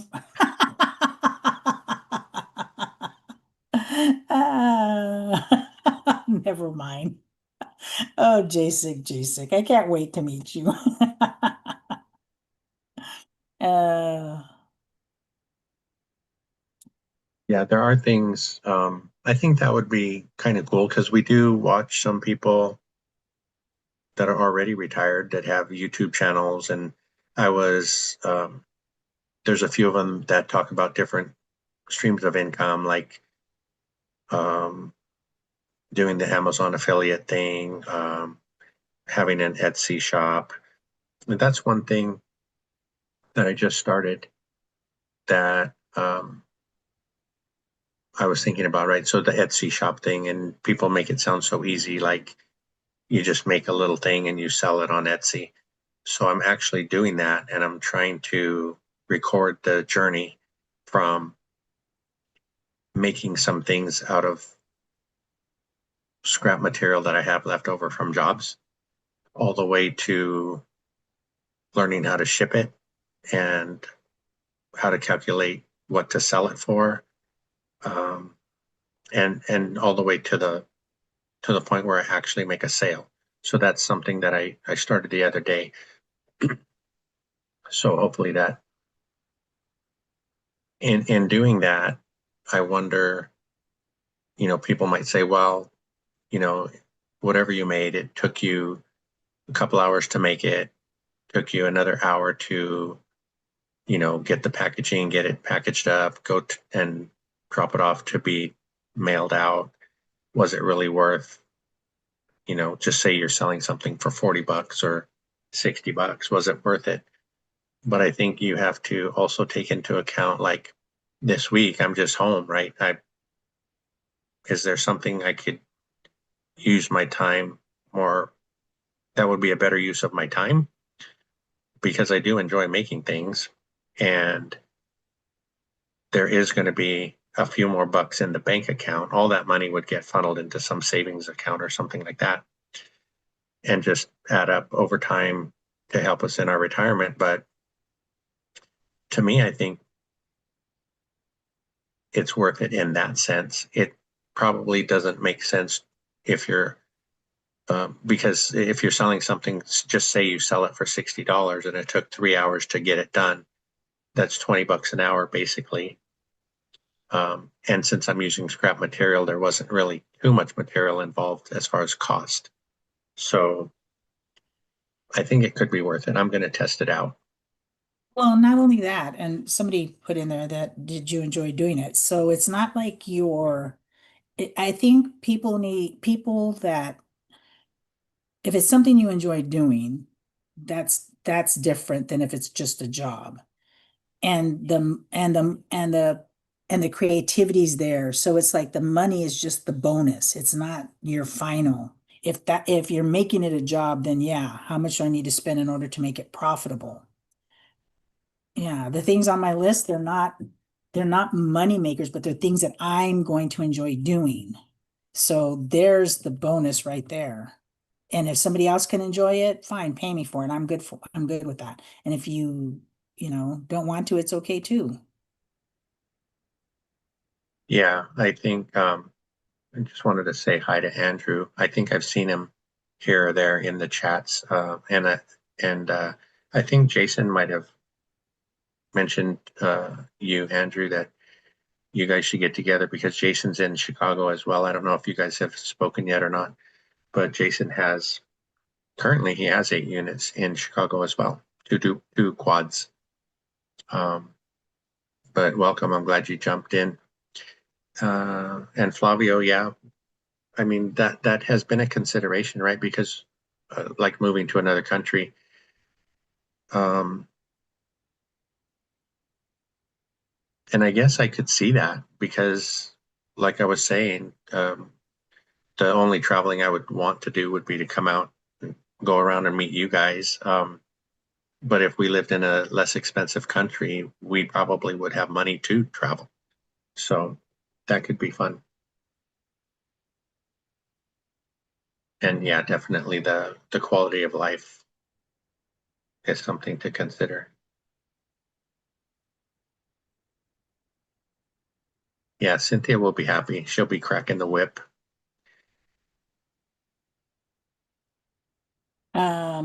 He said, I don't know his name. Hillis says she handles 100% of customer communication and I handle everything else, cleaning, repairs, maintenance, etc. She is a selectivert and I'm the extrovert.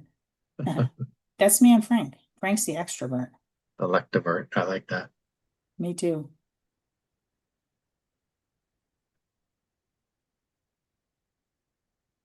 Okay. Only on Social Security. That's That's good nice. because I I've think, I've heard of quite a few people who do that. Yeah. yeah, I wonder, are your grandparents from Mexico, Andrew? I wonder.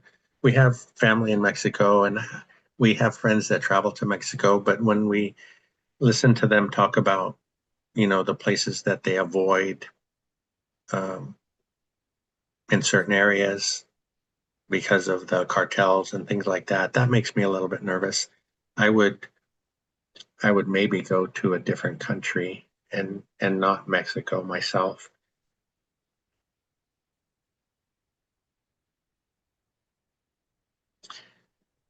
I like the RV thing. I don't think Cynthia could live in an RV full time, but She maybe for can't. she can't. Nope. Well, because, okay, so if you sell a house, you have all your stuff and you have to even downsize more. And I have things that I mean, yeah, it would interfere with my list. Or we could just make sure that the storage area has the things that I need and you can just have one drawer inside the RV for your clothes. That works. We we would be towing a trailer of tools, I would imagine. See, we Um, can't do it. I would I think it would be worth a try, right? But I think you have to have a landing spot. Um, it would be nice to travel around while we still can. Yeah, that would be nice. But I don't think living in a full time, yeah, we need a landing spot where you can come home and be there for a while before you get ready to move on. Okay, so stop and think about it. So I already drive you crazy in our little house. Can you imagine you and me? Well, I think I would have a good time. Would you have a good time with my craziness and my questions for an extended period of time where there's nowhere for you to get away? You can't go out to the garage or to the yard or to the van. I mean, sometimes you need your alone time just like I do. Um, yeah. That's why I used to like when Mikey was doing these with you. I mean, I am enjoying them because it was like my time where I could listen to you guys or not listen to you guys. So that was kind of nice. I don't mind spending 24/7 with you. I just don't think you can handle all of this. Sorry. Yeah, well, I think that's true. I mean, like I said, if we have a landing spot, say, and so our home would be set up, and then if we could have an RV and go traveling, maybe Yeah, like that would be like good. Dion does, travel for the winter Uh-huh. time, and get away Hmm. from the rain. See, I could Um, do that. Yeah, I was reading Andrew's comment. So his family is from Mexico. And I think that's different, Andrew, because being from Mexico, at least in my mind, I think I don't know if it's you know it better, you understand the country better. Um, but being an American going to Mexico, I think that creates some different situations. I know in the past everybody was like, yeah, it's so inexpensive to go to Mexico, and now you hear things like, they don't want us down there ruining their country, things like that. So that's what goes through my head, at least. Thank you for your comments, um, because it does give us something to think about. My dad was from Mexico, and he had no problem going back. He was from Michoacan, and he would go down through there all the time, and he was super comfortable doing it. But he was from there, and I think that that makes a difference, at least from what I can see. Um,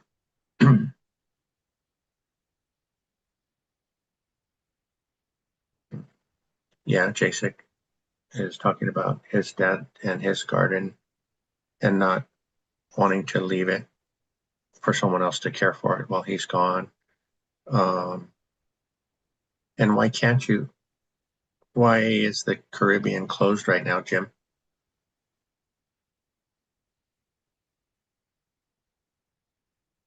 While we wait for Jim to answer, Andrew, our mortgage here where we live is 2,900 with taxes and insurance.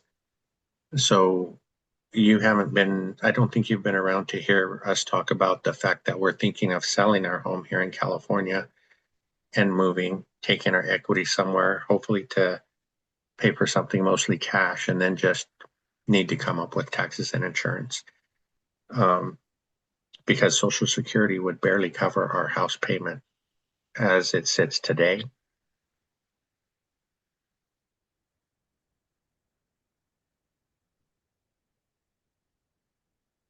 Well, thank you for that offer, Jacek, offering for us to go to Poland. He has he has some places in that. That's another um, not just um, I don't know, but I was going to say a lot of people in this community that we've met over the last few years have offered us places to stay. I don't. I mean, I would always want to make sure we pay them because a lot of them are short-term rentals that they own. So we wouldn't want them to lose money just because we're coming into town. But we really appreciate those offers. And it's just kind of goes to show what kind of people are in this group.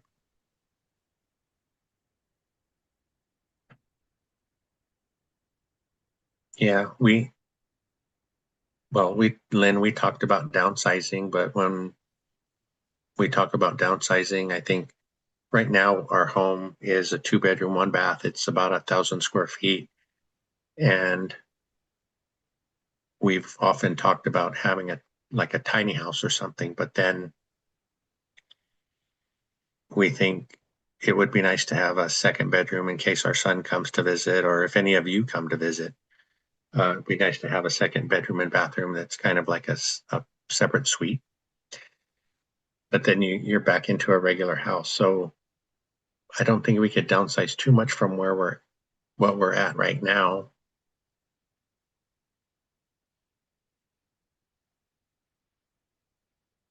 But it's fun thinking about the possibilities. Was I correct in that downsizing comment? Yes, I think so. I think so. Now that our son's not with us, or even if he would have been with us, yeah, you can only downsize so much, I think. Yeah, I always had this dream that we would have a tiny house village. So then he could live in a different tiny house and we'd be in another tiny house so that when he does his own thing, he go do it over there. and then we would have our own little tiny house. But I don't think that, um, I think you would need a garage or something, which would then be probably four tiny houses put together. So it kind of defeats the purpose of downsizing. Yeah. Well, that's good. Andrew and Jason did connect. That's awesome.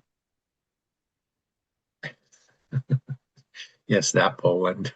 Well, I didn't know because there is one that's like there's different names of different places that aren't in actually a country. Yeah, he says it's in, I don't know how Yeah, to pronounce that name, but walkability everywhere. yeah, That's where J6 from. yeah, that's what he was saying. That's pretty cool.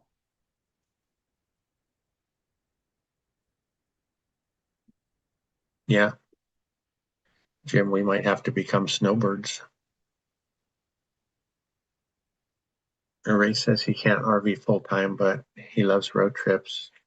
Okay, okay, Mr. Contreras. Mr. Yes, that Poland, ha ha ha. There is a Poland in Maine, a Poland city in Maine. So that's why I was asking, is it in Europe? In Maine? Yes. Careful with this girl who does history for a living, so careful. Where's Maine? Get out of here. Anyway, Ray was saying he can't RV full time, but I love road trips and pushing my boondocking setup to see how long I can stay off grid. I love, um, what about moving to Australia? I don't know. I don't know. But Lynn says my friend bought 10 acres of land in Texas and put a manufactured home on it, about 160,000 for 1,800 square feet. Something, we've thought about that. Yeah, we've thought about it. Some of the things that come up is, you know, finding something that already has an older modular or something on it that needs to be torn down because then you might have a septic system in place and should be a well. So those would be a couple of the more expensive things to put in place. Um, and then it says it's like going back to your roots. Yeah. I'm not from here, but I made here a home. Mm, that's a good point.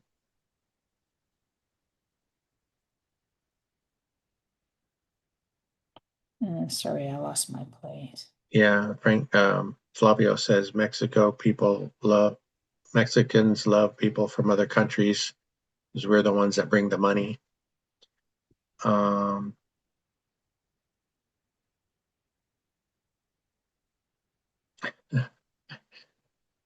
yeah, I don't.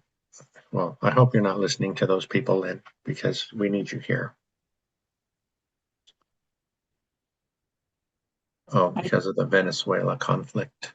yeah. Then Lynn says I think ADU is the way to go. I'm thinking about adding another one. Now my house would look a little Frankensteinish. Uh, no, then you would have a village. It's not Frankensteinish, and you would have your own little village.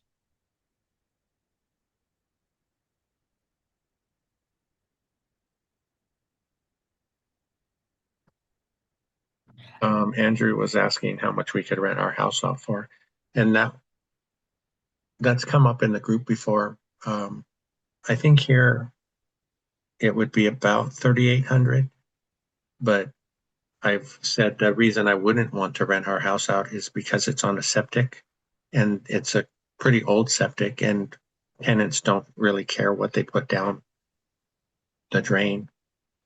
And I think it would be hard if we had to replace the septic. It would be quite expensive because of the size of our lot. I think the lot that we live on is about 13,000 square feet. And we're a little bit out in the country, not too far. We have neighbors, on each side of us and all around, but that's my biggest concern is the septic system. Um, let's see.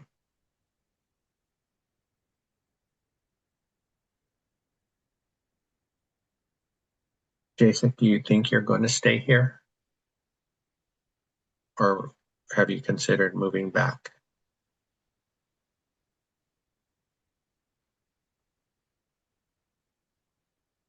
And Jason, we Australia is in the mix now, except for those big spiders.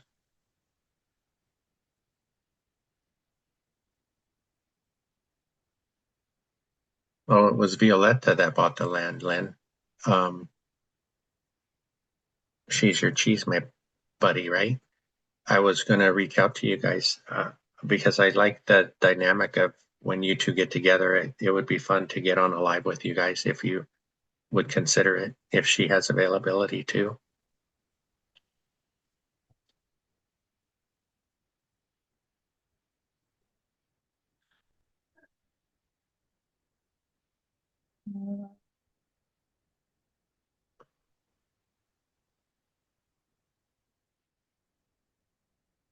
Yeah, so let's see, what else do we have here? Only a couple more questions. Well, it looks like we're coming up on 2 hours. We should probably let you guys go. Maybe one last question. Let's see.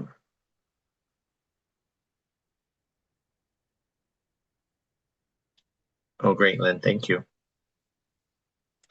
Let's see this. Oh, you guys have a couple questions.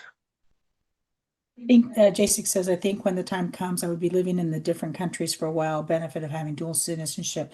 Absolutely. J6, was it hard to get a dual citizenship? And what's, other than the travel, what's the benefit? Is there a benefit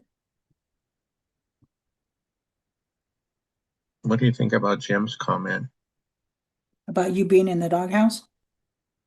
No, skip that one. I'm always in the doghouse, but he says to, so we were talking about renting our house out and that I'm Uh-huh. concerned about the septic system being an issue. But he said get the system pumped, then rent your house to do a mini retirement. Um, Renting a place to see how it works. yeah, I don't know. I mean, Um, you could do something like that if we wanted to test out Australia, hmm. go rent a place there, see what it's like. I think that's a good thought because I've always,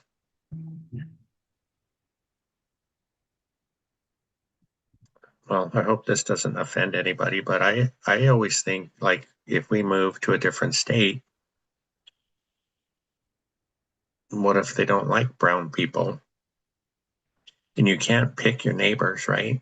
Um, so maybe renting in a few different places might be the way to test out where you want to live. Um,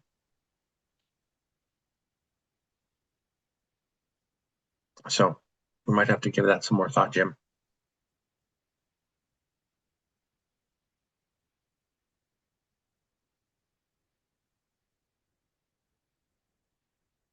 No, Jacek answered your question. I Yeah, think thank you, J6. Yeah. I think our son's going to do a dual citizenship eventually, which would help him, but not his wife when they come to visit.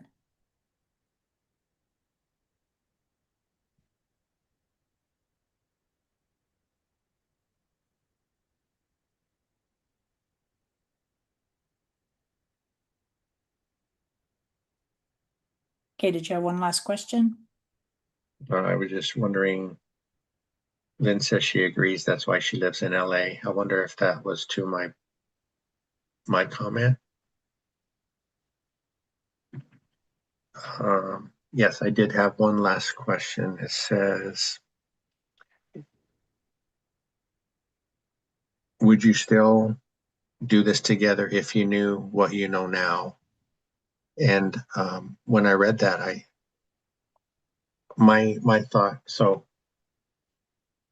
would you still do this real estate investing together if you knew what you know now?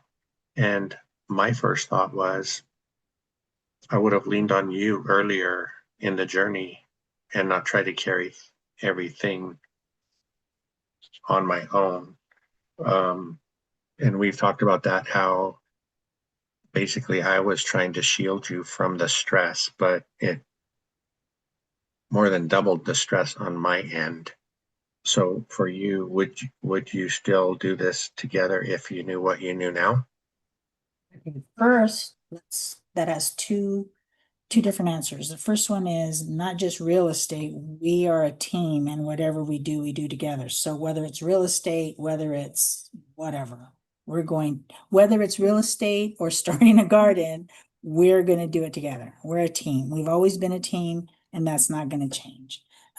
Would um, I would probably would get a little bit more involved at the beginning because not only, well, I see, it wasn't that I didn't get involved at the beginning, not because um it didn't interest me, because real estate interested me a long time ago.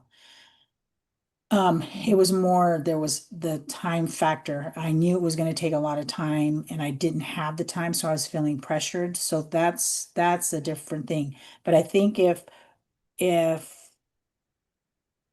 we would have come about it differently, then I would have been on board a lot quicker and would have helped you a lot more. So I think that's what the difference is that I would always be on a journey with you. And that I would have been more open, because I can just imagine, well, I saw it on your face, how stressful it was that neither your boy nor I were not, well, he wasn't really interested, but I was just overwhelmed that how much that weighed on you. Um, because we weren't on board. So I think if situations were a little bit different, if we would have listened and talked about it a little bit more, I think things would have been different. But in the long run, we are still doing it strong together. Yeah, I wouldn't say that it's made us a stronger couple because we we were already strong together and we have been for all these years. Um, I think it's helped. Well, it's starting to help me communicate better for one. So it has helped in those kinds of ways. Um, so I think, a lot of us wish we would have started earlier. I think we we start when the time is right. So maybe we were meant to start this late, or go through what we did the first time to be able to start again. And it's and to, I guess, to be able to enjoy the journey, uh, beside the fact that we didn't get to start as early as we wished we could have. Um, so I was gonna ask Jim. He was trying to convince his wife to rent out their primary so they could do a live-in flip. And you say that hasn't gone very far, Jim. Where does it stall? Does your wife have reasons why she doesn't want to do that? Is it because you're comfortable where you're at, or she's comfortable where she's at, um, and that kind of thing? You know, one of the things, as you're asking him that question and we're waiting for a response, when you talk about us doing a house hack and what have you, I think I am not for something like that, or a burr, as as much as if I were, I don't know, younger, because I see how much you can take for work now, and I know how much I can do, and I just don't see us being able to, not that we wouldn't try, but being able to put in the time, the money, and the effort to be able to get it done in a timely manner, instead of it going for years and years and years and years. It's like now it's where I want to enjoy the things that we have, the place we are at, versus trying to start over again. And I think that's the big stumbling block for me is which I think then makes me dig my heels in and say, no, no, no, no, no.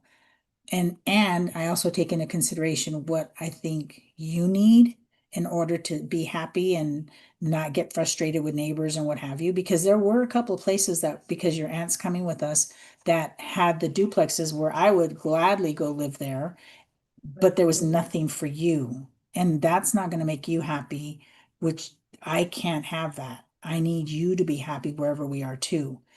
And some of the places that we've seen that have property where we can add another house that have a shop, there's work that has to be done. And I look at you now and you're working and, the jobs that you take and stuff, and I can see you, I can understand why it's hard for you to do that work. I've worked with you. I understand the hard work it is, and your body is worn out. So to put that added pressure plus keeping up with the properties, I don't know. That's a lot. That's really a lot. So that's the stuff that I'm looking at and struggling with on our move and where we're going to move and how we're going to live and who's going with us and what we expect. I mean, all of that is a big thought in my head that keeps going around and around. And I don't want to I grew up not moving 20 million times. I need to have roots somewhere and they need to be there for a long time. And I understand why we have to move. I understand. That's not even the issue. I understand. And if the situation were different and we could stay here, then we wouldn't move because I'm comfortable here. I know where everything is. I know if something were to happen to you, I know who I could go to. I know who I trust. It might not be a big circle, but there's people there. And I probably wouldn't reach out to them, but just having that security that they're there. Because I have a hard time asking for help, that. So having and being comfortable and knowing, like I know which noises outside our window are animal and aren't. And all of that stuff helps me to sleep at night and helps me to be here alone during the day. That's a lot of stuff that I process when we talk about where we're going and what we're doing and who's going with us. So Mhm. just thoughts. Yeah, all those things are um, considerations for sure. It would be nice to um, come up with a way to stay where we're at, but we I guess we have what we have, and we have to work with that. Um, so Jim was saying that she's living through remodels is not easy. Oh, she has been through way too many remodels and changes, and and I think that's true because us well, it's a fact, a sad fact, but like for us, there are things that we would finish here at this house to make it presentable to sell. Like mm, we finally remodeled our kitchen a few years ago, so Cynthia's been enjoying all that new stuff. But like when we first moved in, we had my father helped us.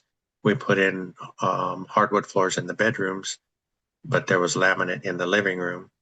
Now we have new laminate in the kitchen, and we would probably need to finish that all the way through the house.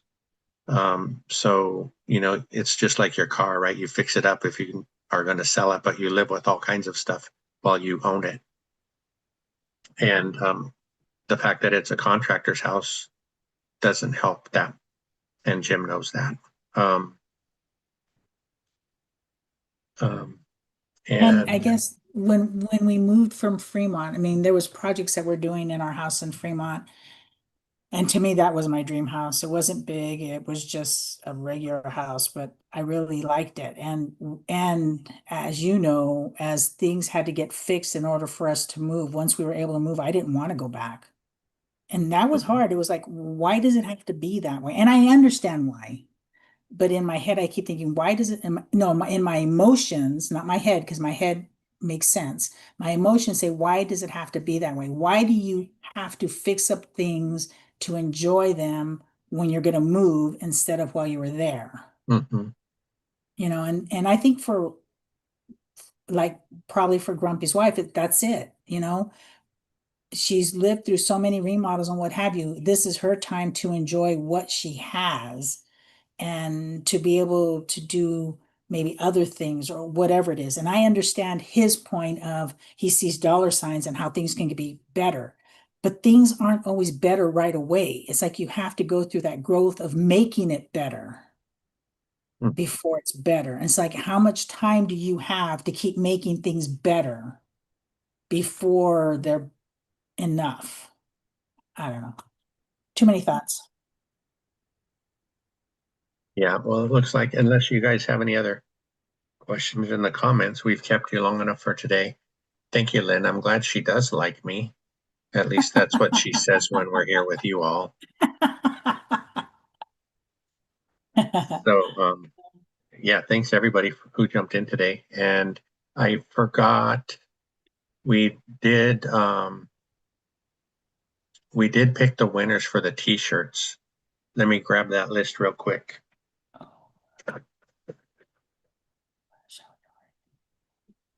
J6 so cute. He says, we waited 1 year to get frameless glass shower door in my master. Understand you, Frank.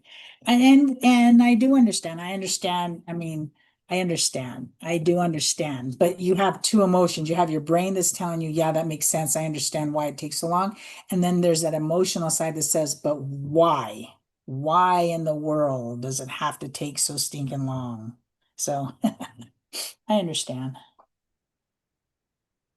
Um, so I mentioned the winners. I replied to everybody in the video. Hopefully they all got their messages, but actually, Lynn, you won a shirt. Um, Bill O'Connell, James Hillis, Trisha York, Kenya, Flavio, actually, and Jeff at JLD Systems, Josh Burdick, Janelle, PC Endeavors. So I replied to everybody in the video that won, and I just need them to email me at oldguyrei.com at gmail.com and give me the address and the size that you want, and we'll get those to you. Thanks for participating in that video also. And we will hopefully see you guys next Saturday. Yeah, I'll see some of you Wednesday. We'll be on Wednesday for the accountability call. I will try to have some information on school so that I can show you my forward progress. And Also, is it, well, I mean, I know you are going to mail out shirts, but if people want to wait and get it in February, we can bring it with us. yeah, I would think I'm fine with mailing them ahead of time. That way, if it's something they want to wear to the event, they can have it Mm-hmm. in advance. But we will also have, I think I'm going to try to take the last few shirts that we have here in case anybody wants to get one while we're there. I see John just jumped on. It's good to see you, John. We were just ending the live, so we'll have to catch you on the next one. Yeah, they're not bulletproof t-shirts, so do not wear them in Gary. But yeah, thanks again, everybody. We'll look forward to chatting with you next week, if not sooner. Have a good week.